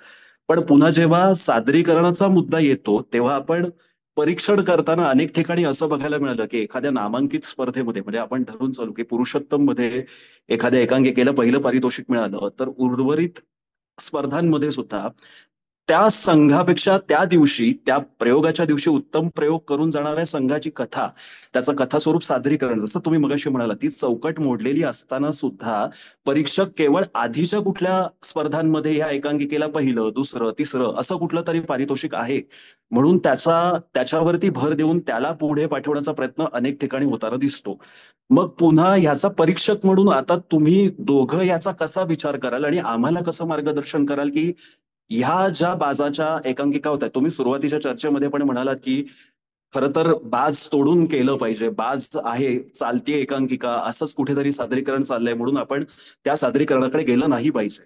पण आता तसंच होताना दिसतंय की अनेक स्पर्धांमध्ये एकांकिका चालतीये म्हणून ती दुसऱ्या स्पर्धेमध्ये पण चालणार, तिला पारितोषिक मिळणार. ह्या गोष्टीला आपण कसं तोडायला पाहिजे, त्या प्रायोगिकतेकडे आम्ही कसं बघायला पाहिजे की ठीक आहे लेखन आहेच, दिग्दर्शन आहेच, पण ह्या सगळ्या गोष्टींव्यतिरिक्त तो जो तामझाम, ज्याला प्रोडक्शन कॉस्ट आपण म्हणूया, सरतेशेवटी परीक्षक आम्हाला अनेक स्पर्धांमध्ये या प्रोडक्शन कॉस्टलाच भर देताना दिसतात. आता तुम्ही सुद्धा जसं म्हणालात की वरतून एंट्री घ्यायची, पण माझ्या संघाकडे, माझ्या कॉलेजच्या टीमकडे तेवढे पैसे नाहीयेत, मी केबल लावू शकत नाही, मी मोटर लावू शकत नाही, पण मी एंट्री अशी घेतो की मी कुठल्या तरी एका पोकळीतून आलोय असं मी तिथल्या तात्पुरत्या लाईटच्या अवकाशातून दाखवण्याचा प्रयत्न करतोय. पण हे चालत नाही. पण तुम्ही म्हणता तसं एखादी केबल लावून घेतलेली एंट्री मात्र टाळ्या घेऊन जाते. ह्याला पर्याय कसे काढावेत सर? तुमचा प्रश्न 2 स्तरांवरती आहे. त्यातल्या एकाचं उत्तर मी देतो, दुसऱ्याचा हात येईल कदाचित. एक तर परीक्षकांचा मुद्दा तुम्ही जो मांडलात ना, की परीक्षक हे असा असा विचार करून असा असा निकाल देतात, मग त्याप्रमाणे आपण तशी एकांकिका बेततो, मग किंवा आपण आपल्याला नंतर वाईट वाटतं. माझ्या मते एकांकिका करणाऱ्या मंडळींचं पॅशन हे सगळ्यात महत्वाचं आहे. जसं मगाशी देवेंद्र म्हणाल त्याप्रमाणे मला हे मांडायचं आहे म्हणून मी ते मांडणार. परीक्षक हे बघा, एकांकिका स्पर्धेमध्ये भाग घ्यायचा म्हटल्यानंतर आपल्याला बक्षीस मिळालंच पाहिजे, ती ईर्षा पाहिजेच, ती जिद्द पाहिजेच. पण आपली एकांकिका परीक्षकांनी समजा निवडली नाही तरी सुद्धा ती एकांकिका सादर करताना आपल्याला आनंद आला की नाही, मिळाला की नाही, आपला प्रश्न आपण व्यवस्थितपणे प्रेक्षकांपर्यंत पोहोचवला की नाही हे आपल्याला कळतं. शेवटी एक लक्षात घ्या, प्रेक्षक हे 900 परीक्षक हे 900 प्रेक्षकांपैकी 3 असतात. त्या तिघांना ती गोष्ट आवडली तर तुमची एकांकिका चांगली ठरते. याचा अर्थ तुमची एकांकिका चांगली असतेच आणि दुसरी नसते असं नसतं. त्या तिघा परीक्षकांच्या आवडीनिवडींवरती, पसंतीवरती, त्यांच्या अभ्यासावरती ते काही कोणावरती अन्याय करायला बसलेले नसतात, पण त्या तिघांना ती आवडते किंवा तिघांना ती आवडत नाही. याचं उत्तम उदाहरण मी तुम्हाला देतो. इथे शेजारी देवेंद्र पेम आहे म्हणून ऑल द बेस्ट ही देवेंद्र पेमची एकांकिका ही IIT स्पर्धेमध्येच झाली होती. अतिशय उत्तम परफॉर्मन्स झाला होता, सगळ्यांना ती आवडली होती, पण ती एकांकिका पहिली आली नव्हती. सगळ्यात पहिल्या नंबरची सगळी बक्षिसं वैयक्तिक मिळू नये. तर म्हणजे ती एकांकिका चांगली होती का, किंवा म्हणजे परीक्षक चुकले होते का? तर तसं पण नव्हतं. त्या परीक्षकांना ती पहिली वाटली नाही, त्या परीक्षकांना दुसरा विषय हा जास्त चांगला वाटला म्हणून त्यांनी ती केली. त्यामुळे परीक्षक हा विषय तुम्ही बाजूला ठेवा. परीक्षकांना काय वाटतं म्हणून मग आपण तसं करावं का, असं कधीही करू नका. दुसरा प्रश्न त्यांचा कुठला होता? दुसरा याच्यात त्यांनी वेगळा प्रश्न विचारला परीक्षकांबरोबर. हा, म्हणजे अशा काही गोष्टी मी ना ते गिमिक या अँगलने नाही म्हणत आहे. वरून येण्याचा जो भाग आणि हा एक की मी बोलता बोलता म्हणून ते उदाहरण दिलं. म्हणजे मला म्हणायचंय चौकट तोडा म्हणजे ती प्रत्यक्षातली चौकट तोडा अशा ह्याने नाही. पण तुमचा पॉइंट करेक्ट आहे की त्या बजेट आणि हे सगळे प्रत्येक कॉलेजला ते इश्यू येऊ शकतातच. पण मुळात विषयाच्या मांडणीत आणि सादरीकरणात, म्हणजे विषय निवड, विषय मांडणी आणि विषयाचं सादरीकरण हे जे 3 टप्पे आहेत, याच्यात आपण कन्व्हिन्स पाहिजे, आपली टीम कन्व्हिन्स पाहिजे की आम्ही हे वेगळं काहीतरी करतो आहोत, वेगळ्या प्रकारे काहीतरी मांडतो आहोत. कारण त्याचा एक आनंद वेगळा, पहिला आनंद मिळणं तो पहिला महत्वाचा भाग आहे. ते सादरीकरण झाल्यानंतर, चांगलं झाल्यानंतर मिळणारा रिस्पॉन्स, एक सगळ्यांना जो आपल्याला मिळत होता तोच आनंद आपण देऊ शकलो दुसऱ्यांना, तो एक वेगळा आणखीन आनंद आहे. आणि याच्या पलीकडे जाऊन बक्षीस मिळालं तर आनंदीच आनंद आहे. म्हणजे हा एक हे ठेवायला हवा. तर त्यामुळे वेगवेगळ्या गोष्टी त्या अनुषंगाने ट्राय कराव्या. आता बजेटचे जर काही असे हे असतील, काही प्रॉब्लेम्स असतील वगैरे, तर आपल्याला त्या महाविद्यालयाला त्याच्यात लक्ष घालायला पाहिजे. त्याने मग ह्या मुलांच्या क्रिएटिव्हिटी कडे लक्ष देण्यासाठी बाबा काहीतरी वेगळ्या गोष्टी, बजेट सँक्शनिंगसाठी किंवा तुम्ही मग वेगळ्या काही गोष्टी बजेट उभं करण्यासाठी त्याच्या आधी काहीतरी प्रयोग लावलाय का, मग काहीतरी प्रयोग करून बाबा काही पैसे गोळा होत आहेत का, असं काहीतरी करायला पाहिजे. पुन्हा तेच एकांकिका आहे, हा फॉर्मच असा आहे की अशा ह्याच्यात काहीतरी अशा गोष्टी करायला लागतात आणि केल्या आहेत कित्येक जणांना. आणि परीक्षकांचा, सरांचा मुद्दा तर आहेच. त्याच्या पलीकडे आता मी आणखीन एक अजून मला त्याच्यात सांगावं वाटतं की मला असं वाटतं हा जर आनंद आणि समाधान आणि प्रयोग, आपण प्रयोग का म्हणतो त्याला, की दरवेळेला म्हणजे एकच नाटक आपण नाही ना तसंच्या तसं जरी असला तरी तो वेगळा होतो. काहीतरी मिनिटांनी, काहीतरी दिवसांनी तर आपण मोठे झालेलोच असतो. त्यामुळे तो मोठा प्रयोग वेगळा असतो, प्रत्येक प्रयोग हा वेगळा असतो. त्यामुळे इथे पहिलं आलेलं तिथे हे होईलच असं नाही. आपण त्याच्या पलीकडे जाऊन म्हणजे आपला प्रयोग कसा जास्तीत जास्त चांगला होईल ह्याच्याकडे लक्ष असावं. पण मी वेगळं पलीकडे जाऊन असं म्हणतो की असं कुठलं क्षेत्र आहे का की जिथे आपल्याला अशा प्रकारे जो तुम्हाला परीक्षकांवरती आक्षेप वाटतोय तसं नाही होत. असं क्रिकेट आहे का, व्हॉलीबॉल आहे का, चेस आहे का, कुठचं काही आहे का, तर मला वाटतं नाहीये. कुठे राजकारण आहे का, कुठच्याही साध्या ऑफिसच्या एकांकिका झालं तर तिथे काहीतरी पॉलिटिक्स आणि तुम्हाला मिळेल असं मिळणार आहे ना. मग त्याच्यात पडून आपण काय करू शकतो, आपल्या हातात काय आहे, जो प्रॉब्लेम तुमचा आहे त्याच्यात आपल्या हातात काय आहे, तर चोख चाबूक उत्तम प्रयोग करणं हेच आपल्या हातात आहे. तर मला वाटतं ती बाजू बदलण्यापेक्षा आपण स्वीकारूया. मी तुमचं म्हणणं स्वीकारून बोलतोय की हो असं असं होतं. 500 समजा जण परीक्षक महाराष्ट्रातले आहेत, तर त्याच्यातले 50 इन्फ्लुएन्स घेऊन रिझल्ट लावतात. ओके, पण ते काय करणार त्याला, काय करणार ते 50 शोधणार कोण, त्याच्यात बदल घडवणार कोण, तोपर्यंत हे होणार, तोपर्यंत झालं, तो सगळा काळ निघून गेलेला असणार. त्यामुळे ते बदलण्यापेक्षा आपण आपल्यात बदल घडवूया आणि चांगली एकांकिका सादर करण्याकडे फोकस करूया असं मला वाटतं. फार छान. सरांनी सर अजून हॅलो. अजून एक गोष्ट मांडायची होती. आता जेव्हा स्पर्धा सादरीकरणामध्ये आम्ही प्रकाश योजना आणि या सगळ्या गोष्टींचा वापर करतो, तर जे स्पर्धा आयोजक आहेत, तर सुरुवातीचे 4 स्पॉट आम्हाला फ्री मिळतात. पण आता त्याच्यानंतर आता प्रत्येक महानगरपालिकेतर्फे म्हणजे इव्हन मुंबईत सुद्धा आणि पुण्यात सुद्धा त्या 4 लाईटच्या पलीकडे एक लाईट वापरला की त्याचा जो विजेचा अधिभार नाट्यगृह व्यवस्थापन ज्या पद्धतीने आमच्यावरती लावतंय, म्हणजे सुरुवातीला हीच गोष्ट 50 रुपयांची होती, आता हीच 200 आणि 300 रुपयांची झाली आहे. म्हणजे सर उद्या आम्हाला 10 लाईट, या 4 लाईट व्यतिरिक्त 10 जरी वापरायचे झाले तरी आम्हाला हे 300 किंवा 200च्या हिशोबाने त्याचं भाडं आता द्यावं लागतंय. तर ह्या गोष्टींवरती स्पर्धा आयोजकांनी कुठेतरी आळा घालणं गरजेचं आहे का, किंवा घातल्या गेल्या तरी पाहिजेत का? किमान आम्ही स्पर्धा ज्या ईर्ष्येने करतोय, आता तुम्ही म्हणालात प्रयोगाचा आनंद, हो सर ऑफकोर्स आम्ही त्या आनंदासाठीच करतोय. मला खरंच मनोमन ते तुमचं म्हणणं पटलं. पण होतं कसं, तिथे गेल्यानंतर हे लाईटचे विजेचे अधिभार जे वेगळे दे, 1000 वॅटचा स्पॉट वापरायचा म्हणून, तिथली म्युझिक सिस्टीम वापरायची म्हणून, हा जो एक तिथला धंदेवाईकपणा जो तयार झालाय आता, ह्याला तोड कशी काढली गेली पाहिजे, हे आयोजकांकडनं सुद्धा हे कुठेतरी थोपवण्याचा प्रयत्न केला गेला पाहिजे ना. मला वाटतं आयोजकांकडून करायची अपेक्षा थोडी जास्त आहे. कारण काय आहे की आयोजक काय करतायत, आपल्याला एकांकिका करायची आवड आहे, त्याला थोडंसं पूरक काहीतरी आमच्याकडून काम व्हावं म्हणून ते वेगळ्या क्षेत्रातली मंडळी आयोजन करतायत. आता त्याच्यात परत असणाऱ्या या फील्ड मधले प्रॉब्लेम सोडवायला परत आयोजकांनीच हे करण्यापेक्षा मला वाटतं आपली खास जास्त आहे ना, आपल्याला करायचंय, आपल्याला एकांकी म्हणजे अगदी लोकसत्ताच्या बाबत बोलायचं झालं तर लोकांकिका स्पर्धा हे ते करतायत. पण समजा त्यांचं ते करणं आणि आपण एकांकी करणं, आपण थांबू शकत नाहीये, आपण राहू शकत नाहीये, आपल्याला ते करायचंच आहे. तर त्यामुळे हे जे प्रॉब्लेम्स आहेत ते तर मांडायलाच हवेत. कारण हा नुसता प्रायव्हेट लेवलवरती प्रॉब्लेम नाहीच आहे, व्यावसायिक रंगभूमीवर सुद्धा हे रेट्स वाढल्यामुळे आमचेही आता मला ऑल द बेस्टच्या प्रयोगाला आम्हाला त्याच्या 2.25 बिल येतं, ज्याच्यामुळे चक्रावून जायला होतंच. तर त्यामुळे एकांकिका लेवलवर तर डेफिनेटली होणार आहे. म्हणजे बरं झालं हा विषय छेडला. पण इव्हन नाटकाची ऍक्टिव्हिटी गव्हर्नमेंटने आपल्याला सबसिडाईज केलेली असते, परंतु ते भाड्यापुरतं मर्यादित असते ती सबसिडी ना.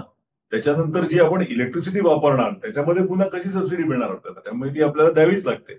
आणि तुम्ही आता दुसरा जे त्याच्यामध्ये एक कसं मुद्दा मांडण्याचा प्रयत्न केला, मग आयोजकांनी काही वेगळं त्याच्यामध्ये करावं का? म्हणजे उदाहरणच द्यायचं झालं तर आयोजकांनी असा नियम करायचा की तुम्ही 10 स्पॉट पेक्षा वापरायचे नाही जास्त. तर तसं ते स्पर्धकांना आवडत नाही.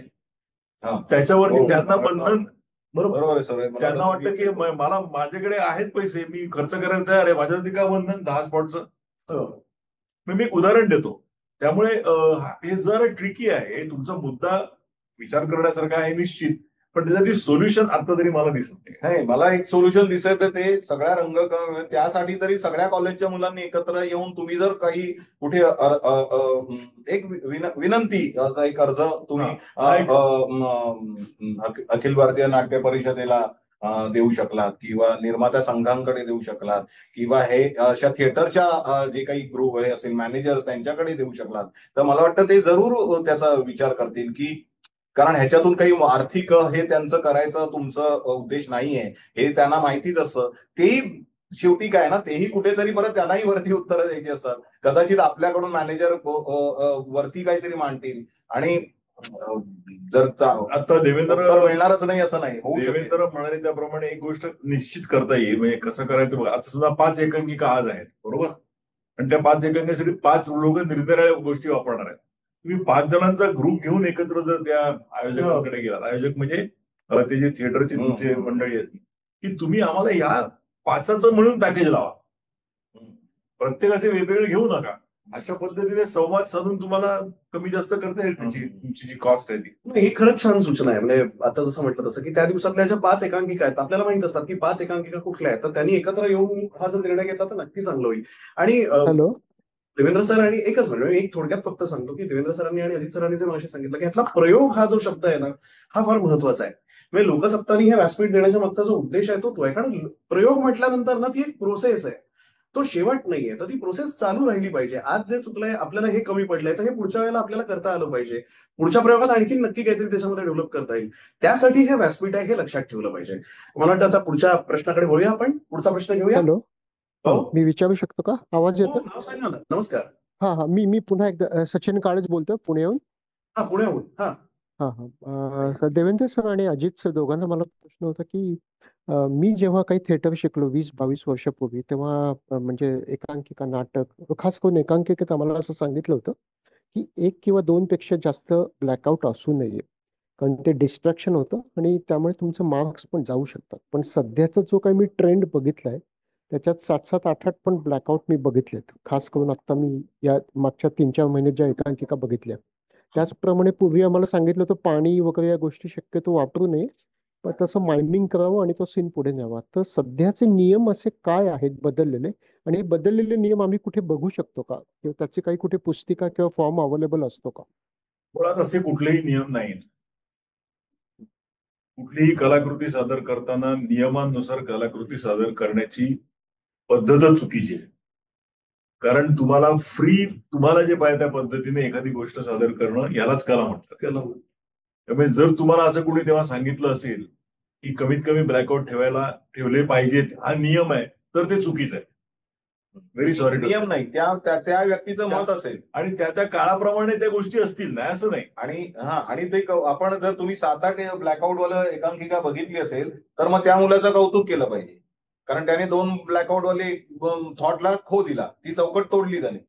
आता काय आहे ना की 7-8 ब्लॅकआउट असेल, 10 असेल, 12 असेल, मी तेच म्हणतो ना, आपण का जास्त ब्लॅकआउट नको हे बेसिकली बरोबर का वाटतं असं एक ऐकायला हे की इम्पॅक्ट जो लोकांवरती एकांकिकेचा टोटल इम्पॅक्ट म्हणून पडला पाहिजे. मगाशी म्हटलं ते ब्लॅकआउटमुळे तुमची एकांकिका तुटत असेल आणि त्याच्यातले प्रेक्षकांची इन्व्हॉल्वमेंट कमी होत असेल, म्हणून ते ब्लॅकआउट कमी ठेवा असं तुम्हाला सांगितलं गेलं असेल. बरोबर, आणि ते योग्य पण आहे, त्या कारणासाठी करणं योग्य. पण समजा तुम्हाला नाही तसं ब्लॅकआउट ठेवूनच जर हे असेल आणि जर इम्पॅक्ट जास्त येत असेल तर जरूर हे ठेवावं. अदरवाईज जे 7-8 ब्लॅकआउट ठेवून परिणाम जर कमी होत असेल तर त्या एकांकिका मागे पडतच असणार ना.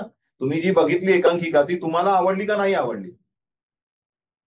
आवडली सर, आवडली पण. आणि म्हणजे त्याने फार इंटेलेक्च्युअली हुशार पद्धतीने ते 7-8 ब्लॅकआउट ठेवले त्याच्यात, की जेणेकरून ओव्हरऑल इम्पॅक्ट वरती परिणाम नाही होणार. म्हणजे त्या मुलाचं आपण कौतुकच करायला पाहिजे, ज्या एकांकिकेच्या दिग्दर्शकाचं, की त्याने हा कॉल घेणं. 35 मिनिटाच्या एकांकिकेत जर 8 ब्लॅकआउट करतो तो, आणि तरी तुम्ही म्हणताय प्रेक्षक म्हणून मला आवडली एकांकिका, तर हे यश आहे त्याचं. आता शेवटची सूचना फक्त लोकसत्ताला, की जसं पुरुषोत्तम करंडक हा विद्यार्थ्यांसाठी होतो कॉलेजचा किंवा आता लोकांकिका, तसं लोकसत्ताने आता ओपन एकांकिका ठेवली तर बरं होईल. म्हणजे आम्ही कोणीही त्याच्यात भाग घेऊ शकतो, जे आम्ही नोकरी करतो, व्यवसाय करतो, त्याचा आम्हाला ही प्लॅटफॉर्म मिळतच नाही लोकसत्ता त्यासाठी. माझं अनुमोदन आहे, माझं सपोर्ट आहे तुम्हाला याबाबत. या तुमच्या मताला लोकसत्ताकडे माझ्याकडून पण तुमच्याकडून, म्हणजे तुमच्यासाठी माझ्याकडून सुद्धा अर्ज. Thank you very much. आणि लोकसत्तातर्फे याचा नक्की विचार केला जाईल. पण तुर्तास आपण जे आता करतोय लोकसत्ता लोकांकिका महाविद्यालयीन आंतर महाविद्यालयीन, तर मी सचिन तुम्हाला नक्की सांगेन की तुम्ही या सगळ्या याच्यामध्ये सहभागी व्हा. प्रेक्षक म्हणून आलात तरी हरकत नाही, अंतिम फेरी मुंबईला होत असते तर मुंबईला आलात तरी हरकत नाही, आणि आल्यावर जरूर भेटा. धन्यवाद. पुढच्या प्रश्नाकडे वळूया. पुढचा प्रश्न. Hello sir. नमस्कार. नमस्कार सर, साहिल जाधवच बोलतोय. माझा प्रश्न देवेंद्र आणि अजित सरांना दोघांना आहे. एक तर पहिला असा प्रश्न की चांगली संहिता यांची व्याख्या तुमच्या मते काय आहे, हा पहिला प्रश्न. आणि दुसरा असा की आपण म्हणतो की म्हणजे नाटक किंवा कोणतीही कला सादर करताना माणूस म्हणून समृद्ध असणे तितकंच गरजेचं असतं. तर ही कॉलेजवयीन मुलं जी 18 ते 25 वयोगटातली असतात, तर त्यामध्ये तितकासा समृद्धपणा किंवा माणूस म्हणून ते समृद्ध झालेले तुम्हाला दिसतात का पूर्णपणे? आणि दुसरी गोष्ट म्हणजे जर ते होत नसेल किंवा कुठेतरी कमी राहिले असेल, म्हणजे मला एखादा विषय वाटतोय की अस्वस्थ करणारा, तर तो खरंच अस्वस्थ करणारा आणि त्यातून ती रिसर्च त्याचा आला त्या गोष्टीला धरून, हा एक. आणि लेखक, दिग्दर्शक आणि कलाकार म्हणून इन्क्लुझिव्हनेस म्हणजे एखादी एक विचारधारा आहे त्यालाच घेऊन नाटक करणं किंवा मला माझ्या जवळची ही विचारधारा आहे तर मी हेच असंच करतो, तर हे टाळणं किंवा सगळ्यांना एकत्र घेऊन इन्क्लुझिव्ह विचार करणं हे किती गरजेचं वाटतं सर तुम्हाला? पण तुमचा पहिला प्रश्न होता चांगली संहिता याबद्दल. म्हणजे याच्याबद्दल व्याख्या करणं म्हणजे खूप कठीण आहे आणि एखाद्या अशा छोट्याशा वेबिनारमध्ये चांगली संहिता म्हणजे काय हे सांगणं खूपच कठीण आहे. परंतु मगाशी आम्ही जे डिस्कशन मध्ये म्हटलं त्याप्रमाणे चांगली संहिता ती याच्यामध्ये तुम्हाला एक चांगलं बीज सापडलेलं आहे, ज्याला थीम तुम्हाला एक चांगली मांडायची आहे आणि ती तुम्ही चांगल्या प्रसंगातून फुलवत नेलीत, त्याला तुम्ही चांगली कॅरेक्टर्स उभी केलीत आणि त्या कॅरेक्टर्स मधनं ती कथा तुम्ही परिणामकारक रीतीने जेव्हा प्रेक्षकांपर्यंत पोहोचवता तेव्हा ती संहिता चांगली ठरते. असं एक वरवर ढोबळ अर्थाने मी तुम्हाला सांगू शकतो आता ह्या डिस्कशन पुरतं. तुमचा पुढचा प्रश्न आहे तो मॅच्युरिटी दिसते का कलाकारांमध्ये, विशेषतः जेव्हा एकांकिका ह्या आंतरमहाविद्यालयीन असतात तेव्हा. त्याबद्दल मला तुम्हाला अत्यंत अभिमानाने सांगावं असं वाटतं, कधी कधी ह्या एकांकिका सादर करणाऱ्या मुलांकडे किंवा मुलांमध्ये जी मॅच्युरिटी दिसते ती कधी कधी व्यावसायिक स्तरावर काम करणाऱ्या माणसांमध्ये सुद्धा दिसत नाही. इतक्या चांगल्या प्रकारे ती मुलं मॅच्युअर्ड असतात. हा, कदाचित ते थोडेसे परफॉर्मन्स मध्ये कमी पडत असतील, परंतु विचारांमध्ये ते कमकुवत नसतात असा माझा अनुभव आहे. अस्वस्थ करण्याचा त्यांचा काय प्रश्न होता मला कळला नाही. अस्वस्थ करणं असं मी काहीतरी म्हणजे बोललो. म्हणजे सर एखाद्या विषयाला घेऊन तर मी अस्वस्थ झालोय आणि तो मला विषय मांडायचा आहे आणि तुम्ही मांडतोय एकांकिकेमधून, तर त्यामध्ये तुम्हाला ते कधी कधी परिपक्वता जाणवते किंवा नाही जाणवते याबद्दलचा प्रश्न की काय वाटतं? आणि सर तुम्ही म्हणालात की तुम्हाला विचारांनी परिपक्व वाटतात. मला हा प्रश्न आहे की जे नसतात म्हणजे ज्यांना अजून जाण तेवढी झालेली नसते, त्यांनी काय करावं म्हणजे ते समृद्ध होण्यासाठी माणूस म्हणून? आणि आणि त्या त्यामुळे मग परिपक्व जी मुलं बाकीची आहेत आपल्या इथे आपल्या एक एक एकांकिका म्हटल्यानंतर तो ग्रुप आला ना, कॉलेजचा ग्रुप आला किंवा जरी ओपन जरी स्पर्धा असली तरी तो ग्रुप आला. तर त्यामुळे आणि परिपक्व ह्याची परत जशी आपण आता संहितेची व्याख्या म्हणतोय योग्य, तसं परिपक्वतेची परत व्याख्या काय करणार आहे? म्हणजे तो माणूस त्याच्या परीने आणि त्याच्या अनुभवातून होणार आहे ना रिलेटिव्ह टर्म आहे ती. त्यामुळे प्रत्येकाने ते वाढवत नेलंच पाहिजे. मी आज अमुक एक परिपक्व असलो तरी मी त्याच विषयात जर मी तसाच राहिलो तेवढाच राहिलो तर मी 2 वर्षांनी मी त्याच्यात मागे पडलेलो असणार. मला काळानुसार परिपक्वता माझी वाढत न्यायला पाहिजे, माझा अभ्यास असला पाहिजे. त्यामुळे तुम्हाला जर परिपक्व नाही आहोत असं वाटत असेल तर तुम्हाला स्वतःवरती काम करायला पाहिजे. आणि जी मुलं तुम्ही म्हणताय ती मुलं ते तुम्ही ठरवताय की ती परिपक्व नाही, त्यांच्या दृष्टीने त्यांना वाटलं पाहिजे तसं. एक दुसरं काय आणखीन काहीतरी वेगळं विचारलं. अस्वस्थ करणारा अनुभव त्यांना मांडायचा असेल तर तो मांडत असताना इन्क्लुझिव्हनेस कसा असायला पाहिजे, बरोबर? काय काय हो सर बरोबर. अस्वस्थ करणारा त्यांना एक अस्वस्थ करणारा अनुभव त्यांना मांडायचा आहे. म्हणजे एखादा विषय जो अस्वस्थ करणारा असेल तर मला मांडायचा असेल, सामाजिक विषय किंवा दुसरा, तर तर काय मांडायचं असेल तर मग काय तो करताना सगळ्या बाजूंचा अभ्यास करणं किती गरजेचं आहे हा, आणि इन्क्लुझिव्हनेस कसा असावा म्हणजे कोणत्या पद्धतीने तो मांडू शकतो? तो काही असेल तर भर टाका. मला वाटतं कुठलाही तो अस्वस्थ करणारा विषय असल्याशिवाय आधी मांडायलाच नाही पाहिजे. मग तो साधी कदाचित नुसतं समोरच्याला तो कदाचित छोटासा वाटत असेल, पण जर मला वाटतंय की मला हा विषय अस्वस्थ करतोय, मला हा थॉट अस्वस्थ करतोय, तर तो मांडायला पाहिजे. आता एकांकिका ह्याच्यासाठी बोलतोय तर एकांकिकेतून मांडायचं आहे तर मला त्याचा अभ्यास करायलाच हवा ना. एक गोष्ट सुचणार नाही तर मी फार लिमिटेड राहणार. मी जर त्याचा सर्वांगीण विचार केला, त्याचं बाबा हे असं आहे, हे मला वाटतंय ते अनेक ठिकाणी घडतंय का, की हे युनिक आहे काही, हे असं रेग्युलर प्रॉब्लेम नाहीये. हा मला जाणवलेला खरंच वेगळा प्रॉब्लेम आहे. त्याच्या काय पडसाद उमटतात, त्याच्या अनुषंगाने किती पात्र येतात. ह्या बाबा आहे आई बाबांचा प्रॉब्लेम, पण याचा परिणाम मामा मामी आजी आजोबांपर्यंत जातोय का, याचा मी अभ्यास करूनच जर लिहायला बसलो तर निश्चितपणे माझ्या एक प्रगल्भता त्या लिखाणात उतरणार ना. माझं लिखाण जे आहे, एकांकिका आहे, ती आणखी प्रगल्भ होणार, ती मोठी होणार, ती छान होणार. जी तुम्ही चांगली संहिता म्हणता त्याच्याकडे जाण्यासाठी हा अभ्यास महत्वाचा आहेच, करायलाच हवा. नक्की, हे मला वाटतं एकदम सविस्तर. जैन सर आणि साहिलजी मी फौजी महेश बोलतोय सर. नाही एकच मिनिट साहिलजी, मी याच्यात थोडंसं अधिकच सांगेन. म्हणजे अगदी थोडक्यात तुम्हाला मी सांगतो, दोन्ही मान्यवर सरांनी तुम्हाला याचं उत्तर दिलं. पण तुम्ही जी परिपक्वता म्हणताय किंवा समृद्ध विचार जे म्हणताय, त्याचं आणखीन एक सोपं उत्तर म्हणजे रोज लोकसत्ता वाचा. मला वाटतं याच्या इतकं उत्तम का नाही. कारण लोकसत्ता कोण वाचतं? जाणते जन वाचतात. शरीराचा सगळ्यात वरचा जो अवयव तो मेंदू आहे. तो जर मेंदू क्रियाशील ठेवायचा असेल आणि विचारांची परिपक्वता साधायची असेल तर लोकसत्ता वाचण्याला पर्याय नाही. थोडं आणखी मी हो, yes. लोकसत्ता हे तर आहे प्रश्नच नाही. आणि त्याच्यात मला वाटतं कलाकार जेव्हा तुम्ही म्हणता ना वयोगट हा 16 ते 20 आहे आणि त्यांच्याकडे मग ती मॅच्युरिटी, तुमचा थॉट व्यवस्थित आहे. म्हणजे तुम्हाला पडलेला प्रश्न करेक्ट आहे की मग ती कारण तुम्हाला आता वेगळी मॅच्युरिटी आणि मग ती कला कॉलेजच्या मुलांकडे येईल का. पण यासाठी ही कला आहे ना, हे व्हिज्युअलायझेशन, त्यांच्याकडे ते टॅलेंट असतात.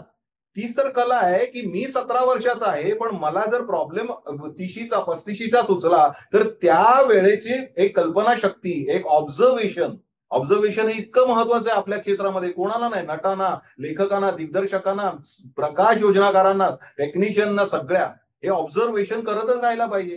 त्या ऑब्झर्वेशनच्या माध्यमातून आपली काल्पनिक परिपक्वता वेगळ्या लेवलवर न्यायला हवी.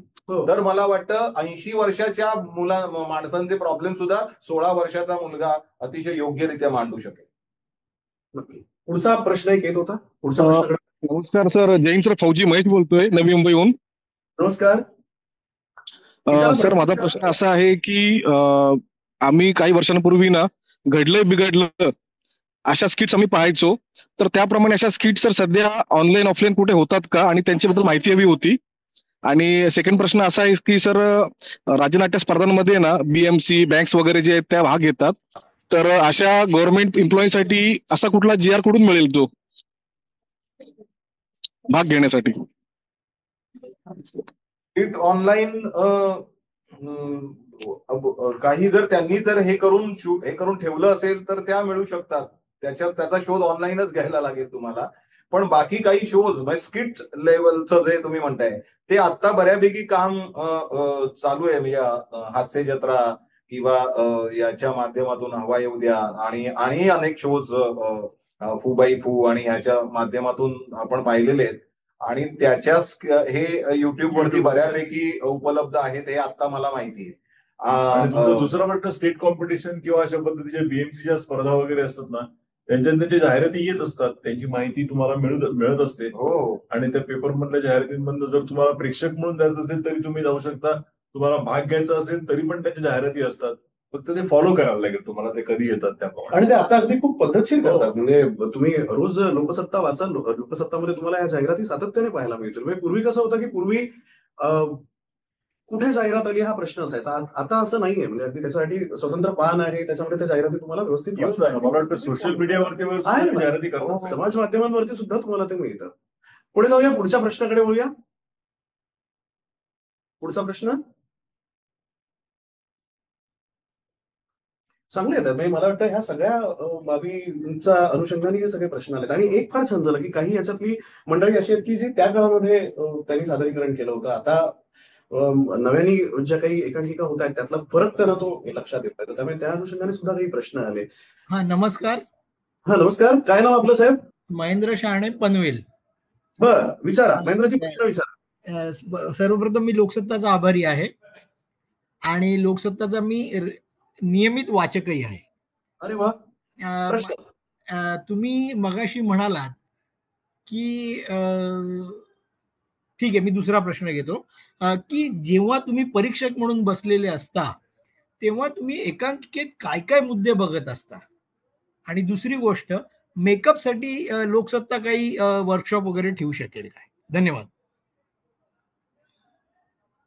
परीक्षक म्हणून जेव्हा काम करतात सगळी मंडळी, तेव्हा त्यांचे म्हणजे बऱ्याच वेळेला असे आमच्याकडे कॉलम्स असतात की संहितेला किती मार्क, टेक्निकल गोष्टींना किती मार्क, त्याचं डिव्हिजन असतं. समजा 100 मार्कांचं एकूण आपण हे केलं तर त्याच्यापैकी बाबा 20 मार्क संहितेला, 5 मार्क मेकअपला, 5 मार्क लाइटिंगला, अशा पद्धतीने 100 मार्कांचं डिव्हिजन असतं. आणि ते परीक्षक त्या किती एकांकिका बघून त्याप्रमाणे ते मार्क्स देतात, ते नोंद करतात. कधी कधी काही परीक्षक ग्रेड्स देतात डिपेंडिंग ऑन द कॉम्पिटिशन. असं काही नियम नाही की मार्कच असतं असे. काही लोक नुसते ग्रेड्स देऊन त्याप्रमाणे मार्क करतात. आणि मग त्यांच्याकडे ही जी मार्किंग सिस्टीम असते त्या सिस्टीम प्रमाणे जे कमी जास्त गुण झालेले असतील त्याप्रमाणे 3 परीक्षक आपापले वेगवेगळी गुणपत्रिका घेऊन बसतात. पहिल्यांदा ते गुण किती दिलेत ते तपासलं जातं आणि त्यानंतर त्याच्यावरती ऍक्च्युअल चर्चा होते. फक्त गुणांवरतीच परीक्षण केलं जातं असं नाही. इनफॅक्ट त्याच्यावरती केलंच जातं असं नाहीच आहे. त्याच्यानंतर जी 3 परीक्षक चर्चा करतात की याच्यातले कुठले पॉइंट्स या एकांकिकेतले चांगले होते, याच्यातले हे चांगले होते, त्याच्यातले चांगले होते. मग तौलनिक अभ्यास ज्याला म्हणतात तो केला जातो आणि मग फायनल रिझल्ट वरती हे 3 जण येतात. अशा पद्धतीने ही परीक्षणाची एक पद्धत असते. मेकअपच्या बाबतीतलं तुम्ही आता जो म्हणालात लोकसत्ताने अशा पद्धतीचं वर्कशॉप करावं का, तर मग अशी आम्ही म्हटलं कुठेतरी आणखी एका स्पर्धकाने किंवा वाचकांनी हा प्रश्न विचारला होता की टेक्निकल बाबतींमध्ये अशा पद्धतीची वर्कशॉप सुद्धा लोकसत्तेने ऑर्गनाईज करावीत का. तर ती तुमची सूचना लोकसत्तापर्यंत पोहोचलेली आहे. जर शक्य असेल तर ते डेफिनेटली त्याचा प्रयत्न करतील. पुढचा प्रश्न. हॅलो नमस्कार सर. नमस्कार सर. तुम्ही मगाशी म्हणालात की चाकोरीबद्ध केलं तर त्याचं चांगलंच आहे, कौतुक होणं. पण ती चाकोरी तोडण्यासाठी आधी आपल्याला ती चाकोरी माहिती असणं गरजेचं आहे. मी लिखाणाबाबतीत मला विचारायचं आहे की आपल्याला तुम्ही काय सांगा म्हणजे लिखाणाचे नियम काय. कारण जर मला एखादा वेगळा फॉर्म ट्राय करायचा आहे तर मला जे फॉर्म आहेत त्याचे आधी नियम माहिती असायला हवे, त्याचे फॉर्म माहिती असायला हवे. तर ते नियम काय असावेत, म्हणजे नियम काय असावेत किंवा काय आहेत तुम्ही हा नियम काही नाही याच्यावर आपण बोलणं झालेलं आहे. कला सादर करताना असे काही नियम नाही. स्पर्धेचे काही वेगळे नियम असतील वेळेच्या बाबत, स्पॉट्स एवढे वापरावेत किंवा एवढंच नाही पत्रिका 2 एकांकिकेच्या मधल्या वेळ एवढा वगैरे हे नियम असतील. पण जे तुम्ही लिहिणार आहात आणि सादर करणार आहात त्याला कसले नियम, तीच तर कला आहे ना. एखाद्याने 50 स्पॉट वापरले म्हणून तो चुकीचा नसणार आहे. जर त्याला ते गरजेचे वाटत असेल तर 50 स्पॉट वापरू दे. 70-80 कशाला 125 मुलं जर स्टेजवर आहेत तर ती वापरू देत. म्हणजे त्याचा काही हे नाही. काय प्रश्न काय केला तुम्ही पहिलं. लेखनाचे काही नियम, लेखनाचं काही नाही. लेखनाचे. हा, तर त्यामुळे लेखनाच्या अशा कुठच्या नियमाचं हे नाही. तुम्ही जे म्हणताय की त्याचा अभ्यास करायला, आता बरोबर आहे. पण अभ्यास करायला कोणी पाहिजे, कसा त्या व्यक्तीने केला पाहिजे. त्याच्यासाठी काय करता येईल मला सांगा. आत्ताच आपण बोलूया काय करता येईल.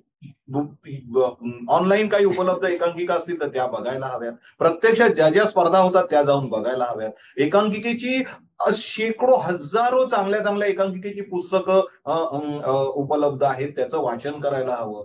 याच्यातूनच ती आपल्याला प्रगल्भता येणार आणि चांगल्या एकांकिका तुम्हाला लक्षात येणारच ना. अरे ही एकांकिका मी सुरू केलं आणि वाचत ठेवली पण नाही खाली, मी अशी वाचत गेलो आणि हे केलं.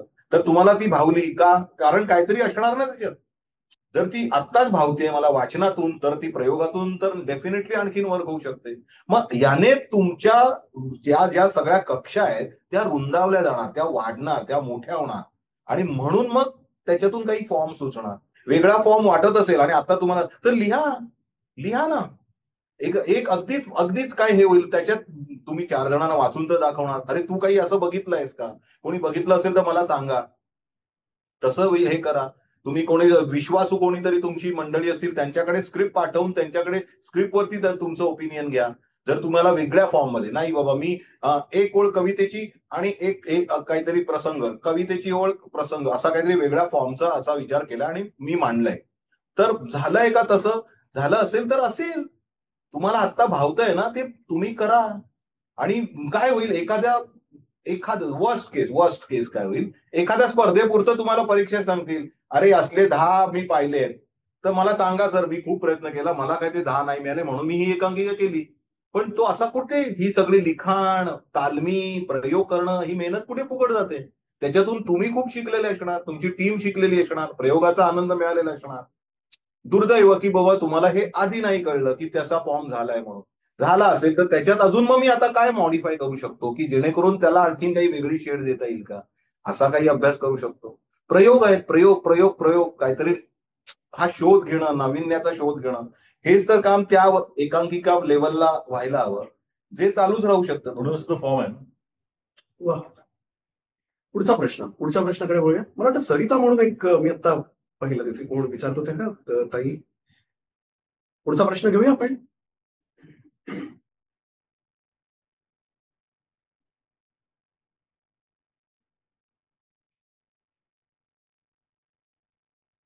पुढच्या प्रश्नाकडे वळूया. हा म्हणजे मला वाटतं आता एक आणखीन एक 2-3 प्रातिनिधिक प्रश्न. हा काही मला काही बोला. आणि कसं आहे माहितीये का की सादरीकरण जेव्हा इथे प्रत्यक्ष होतं ना, म्हणजे विभागवार आपण करतो, म्हणजे ती एक खरंच खूप चांगली गोष्ट आहे की त्या जिल्ह्यांमध्ये त्या स्पर्धा होत असतात. तिथले सगळे जे स्पर्धक आहेत त्यांना ते शक्य होतं पाहायला. हा मला वाटतं कोण विचारते का प्रश्न? सरिताजी विचारा प्रश्न आपला. अजितजी विचारा, अजित कांबळे. नमस्ते. हा नमस्कार, विचारा प्रश्न विचारा. ऍक्च्युअली प्रश्न नाही माझ्याकडे, पण मी हा पूर्ण प्रोग्राम खूप एन्जॉय करतेय आणि एक रेग्युलर लोकसत्ताची वाचक आणि एकांकिका मी पाहत असते. पुण्यात राहते मी, तर ते मी रिलेट करते आणि खूप मला मार्गदर्शक वाटतंय हे सगळं. खूप छान. थँक्यू फॉर दिस. धन्यवाद. Thank you very much. खूप खूप आभार. पुढचा प्रश्न. हॅलो. हो नमस्कार सर्वांना. मी अजित बोलतोय. मी नियमित वाचक आहे लोकसत्तेचा. वा. प्रश्न विचारा अजितजी. मी एकांकिका वगैरे मी कॉलेजमध्ये असताना आमच्या कॉलेजने कधी पार्टिसिपेट केलं नाही, पण सध्या मी ज्या कॉलेजमध्ये आहे तर तिथल्या मुलांचा ग्रुप घेऊन पुढच्या वर्षापासून पार्टिसिपेट करण्यासाठी प्रयत्न करणार आहे. तर मला काही सूचना किंवा काही मार्गदर्शन कराल आपण. धन्यवाद. तुम्ही अतिशय चांगला विचार आहे. काहीतरी करण्याची ही जी आपली उर्मी असते ती पूर्ण म्हणजे अशी आपणच करायला हवी. मला असं वाटतं की पुढच्या वर्षी ज्या तुम्हाला एकांकिका करायच्या आहेत, जी त्याच्या विषयाचा शोध आत्ताच चालू करा. त्याच्या लिखाणावरती काम आता चालू करा. त्याचे ड्राफ्ट बनवा. तो एक सॅटिस्फॅक्टरी ड्राफ्ट, मगाशी म्हटल्याप्रमाणे एक जी संहिता आपण म्हणतो, तो जर हा तुम्हाला आता वेळ मिळालाय, त्यामुळे उत्कृष्ट काम होऊ शकतं. आतापासूनच विषय शोधा, आजच्या काळातले विषय शोधा, जे कुठेतरी रिलेट केले जातील पटकन, असे विषय शोधा. त्याच्यात काही वेगळेपण करा. समजा तुम्ही लेखक नाही आहात तर मग काय करता येईल बाबा, मुलं आहेत ती सगळीच ऍक्टिंगवाली आहेत, तर मग कुठच्या लेखकाला अप्रोच होता येईल का, त्यांना रिक्वेस्ट करता येईल का, अशा सगळ्या गोष्टीसाठी आता वेळ आहे तुमच्या हातात. ते सगळं काम आता चालू करा, ज्यामुळे तुम्हाला पुढच्या वर्षी जेव्हा तुम्ही सादर कराल तेव्हा ते खूप छान रित्या सादरीकरण करता येईल. अगदी. आणि दुसरं सगळ्यात महत्वाचं की तुम्हाला जवळचं केंद्र जिथे आहे त्या केंद्रावरती आता यात येत्या 30 तारखेपासून लोकांकिका सुरू होत आहेत. पुणे हे पहिलं केंद्र आहे. तुमच्या जवळचं जे केंद्र आहे तिथे जाऊन लोकांकिका पहा, कशा तिथे सादरीकरण होत आहेत, कुठली महाविद्यालय येतात, कशा पद्धतीने ते सादर करतात. तुम्हाला विषय कळेल, एकंदरीत वातावरणाचा अंदाज येईल. त्याच्यानंतर अंतिम फेरीसाठी ह्या सगळ्या ज्या त्यातनं निवडलेल्या सगळ्या विभागीय ज्या सगळ्या एकांकिका आहेत त्या मुंबईला येतात आणि मग त्याचं मुंबईत सादरीकरण होतं. तर तेव्हाही जरी शक्य झालं तर तेव्हाही तुम्ही या. नक्कीच. धन्यवाद यासाठी. फक्त लोकसत्तेनं याचं अपडेट आलं तर खूप बरं होईल. धन्यवाद. रोज येतो तुम्ही फक्त वाचत राहा. धन्यवाद. पुढच्या प्रश्नाकडे जाऊया. पुढचा प्रश्न. सर, नो मोर क्वेश्चन्स. ओके. मला वाटतं आता आपण समारोपाकडे होऊया. ही जी कार्यशाळा आज आयोजन केलं होतं आणि दोन्ही मान्यवर दिग्गज हे ह्या कार्यशाळेमध्ये सहभागी झाले. मला वाटतं की ही एक, जसं आपण म्हटलं ना की प्रयोग म्हटल्यानंतर ही एक प्रोसेस आहे की तिथे पूर्णविराम नसतो, ती कायमस्वरूपी चालू राहते. तर ती चालू राहण्यासाठी कोणीतरी इनिशिएटिव्ह घेणं गरजेचं आहे. हे इनिशिएटिव्ह लोकसत्ताने घेतलं आणि तुमच्या सगळे दोन्ही दिग्गज मान्यवर आले. तुम्ही अत्यंत महत्वाच्या काही सूचना केल्या. आज या वेबिनारमध्ये सहभागी झालेले हे सगळे जे प्रेक्षक आहेत, रंगकर्मी आहेत, नाही म्हणता जवळपास 11 ते 12 प्रश्न आले. 13 एक प्रश्न आहेत. तर ही त्याच्या पलीकडे काही लोकांना प्रश्न त्यांनी विचारले नसतील, फक्त अंदाज घेतला असेल, पण त्यांना प्रत्यक्ष ह्या 2 दिग्गजांचं मार्गदर्शन मिळालं. मला वाटतं ह्या पद्धतीने आपण एक सुरुवात केली तर काहीच हरकत नाही. त्यातला रिस्पॉन्स जो आहे तो नक्कीच चांगला मिळेल. आणि त्यासाठी मी मगाशी म्हटलं तसं की सातत्याने ह्या प्रोसेसमध्ये आपण सहभागी राहिलं पाहिजे. शेवटाकडे जाताना तुम्ही दोघ जण काय मार्गदर्शन करा? हा रंगसंवाद आता जो झाला तो चांगला झाला, परंतु मला असं वाटतं की ऍक्च्युअल परवापासून होणाऱ्या स्पर्धेमध्ये भाग घेणारे कलावंत यांचा सहभाग अशा पद्धतीच्या ऍक्टिव्हिटीमध्ये जास्त असायला हवा असं मला वाटतं. कारण पुढच्या वर्षी जेव्हा दुसरे कोणी गेस्ट असतील त्यांच्या अनुभवांचा फायदा त्या स्पर्धकांना होणं महत्वाचं आहे. आता कसे काही प्रश्न जे आले ते चांगले प्रश्न होते, पण ते जनरल प्रश्न होते जे या स्पर्धेशी संबंधित असलेल्या लोकांचे नव्हते. ते कदाचित एकांकिकात भाग घेणारे लोक हे पाहतही असतील आणि त्याच्यातले काही गोष्टींची माहिती घेत असतील, परंतु त्यांना काही डायरेक्ट प्रश्न जर असते आणि जर ते एक्सपर्ट्स पर्यंत पोहोचले असते तर जास्त मजा आली असते असं मला वाटतं. बरोबर आहे सर. त्याला जोडून असं मी म्हणजे मला असं वाटतं की लोकसत्ताचा उद्देश तो असावा. तो खरी गोष्ट आहे. खरी गोष्ट आहे. म्हणजे या सगळ्या महाविद्यालयांचे खरं तर एक 2 प्रतिनिधी जाणीवपूर्वक आहेत आणि त्यांच्याकडून प्रश्न विचारले जात आहेत. असं झालं असं तर आम्हालाही तो एक फील आला असता की ते आत्ताच्या या स्पर्धेला काही उपयोगी पडत आहे असं होत आहे. असो, पण आत्ताच्या स्पर्धेसाठीच ते आयोजन केलंय हे मात्र नक्की असल्यामुळे मी थोडं तेवढं बोलतो माझ्या समारोपाच्या ह्याच्यात की मला कळतंय की दिवस कमी आहेत मधले आताचे. ते एक कारण असू शकतं की आता काही कळल्यानंतर काय करणार. तर मला वाटतं काय की स्क्रिप्ट तुमचं आता रेडी आहे. तुमचा प्रयोग जसं पुण्याची स्पर्धा मला वाटतं आता एक 30 तारखेपासूनच चालू होते आणि बाकीच्याही स्पर्धा तशा एक 8-10 दिवसानंतर चालू होत आहे. तर असं कोणाला वाटलं स्क्रिप्ट लेवलला आता ह्या क्षणाला काही तर ते अगदी रास्त आहे. तर उगाच बदल करणं वगैरे असाही ह्याच्यात पडू नका. पण त्याला एक सेकंड थॉट जरूर द्या की बाबा या अनुषंगाने आपण मांडतोय ते बरोबर आहे ना, ते कुठेतरी पसरत नाही जात आहे ना, फोकस लिखाण होतंय ना, या सगळ्या गोष्टीकडे तुम्ही आता लक्ष देऊ शकता. रनथ्रूज तुमच्या चालू असतील एकांकिकेच्या, तर त्याच्या माध्यमात ह्या जी टेक्निकल बाजूबाबत आपण बोललो त्याबाबत तुम्ही डेफिनेटली विचार करू शकता की खरंच त्याचा अवडंबर होत नाहीये ना. जी कथा आहे ती कमीत कमी टेक्निकल गोष्टींमध्ये मांडण्याची मजाच वेगळी आहे आणि त्याचा इम्पॅक्ट जास्त येतो. कारण मग कथा पोचते, विषय पोचतो. ह्या सगळ्या पूरक असतात, हे दागिने असतात सगळे. मूळ वस्तू आपली जी असते ती कथा असते आणि त्याचे बाकी सगळे असतात ते दागिने असतात ज्याने आपण त्याला सजवतो. त्यामुळे ते तसेच दागिने म्हणूनच वापरले गेले पाहिजेत. त्याच खूप मोठं होत नाहीये ना. याकडे तुम्ही डेफिनेटली आजही लक्ष देऊ शकता, अगदी 30ला प्रयोग असला तरी सुद्धा. तर त्या सगळं तुम्ही करावं आणि चोख प्रयोग सादर करावा स्पर्धेचा आनंद घ्यावा आणि सगळ्यांना माझ्या शुभेच्छा. सर्व स्पर्धेमध्ये बऱ्याच वेळा आम्ही बघितलं आणि त्याच्याशी देवेंद्र पण सहमत होईल, शेवटच्या क्षणी कोणीतरी काहीतरी सांगतं म्हणून आपण काही चेंजेस करतो. तसं करू नका, शक्यतो टाळा. कारण त्यावेळेला काय होतं, मग आपण आयत्या वेळी केलेले चेंजेस आहेत ना ते आपल्या आहे त्या परफॉर्मन्सला मारक ठरू शकतात. म्हणजे तुम्हाला ते जमत असेल तर जरूर करा, परंतु उगाच भरीच पडून करू नका. किंवा कधी कधी आपण बघतो ना एलिमिनेशनला काहीतरी असतं आणि फायनलला काहीतरी वेगळं होतं. कुणीतरी येऊन सांगतो की हा सीन का. बघा, विचार करा मग त्या गोष्टी करा. कारण त्यामुळे होतं असं की एलिमिनेशनला चांगली वाटली आणि फायनलला अशी का वाटली, असं होता कामा नये. या छोट्या छोट्या गोष्टी आहेत, त्याच्याकडे लक्ष द्या.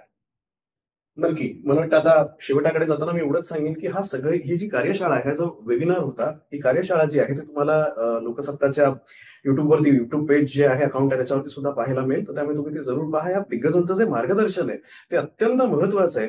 मी तुम्हा दोघांचेही पुन्हा एकदा लोकसत्ताच्या वतीने मनपूर्वक आभार मानतो. आपणही सहभागी झालात म्हणून आपलेही आभार. पुन्हा लवकरच भेटूया प्रत्यक्ष लोकांकिकेमध्ये. तोपर्यंत लोकसत्ता वाचत राहा. धन्यवाद.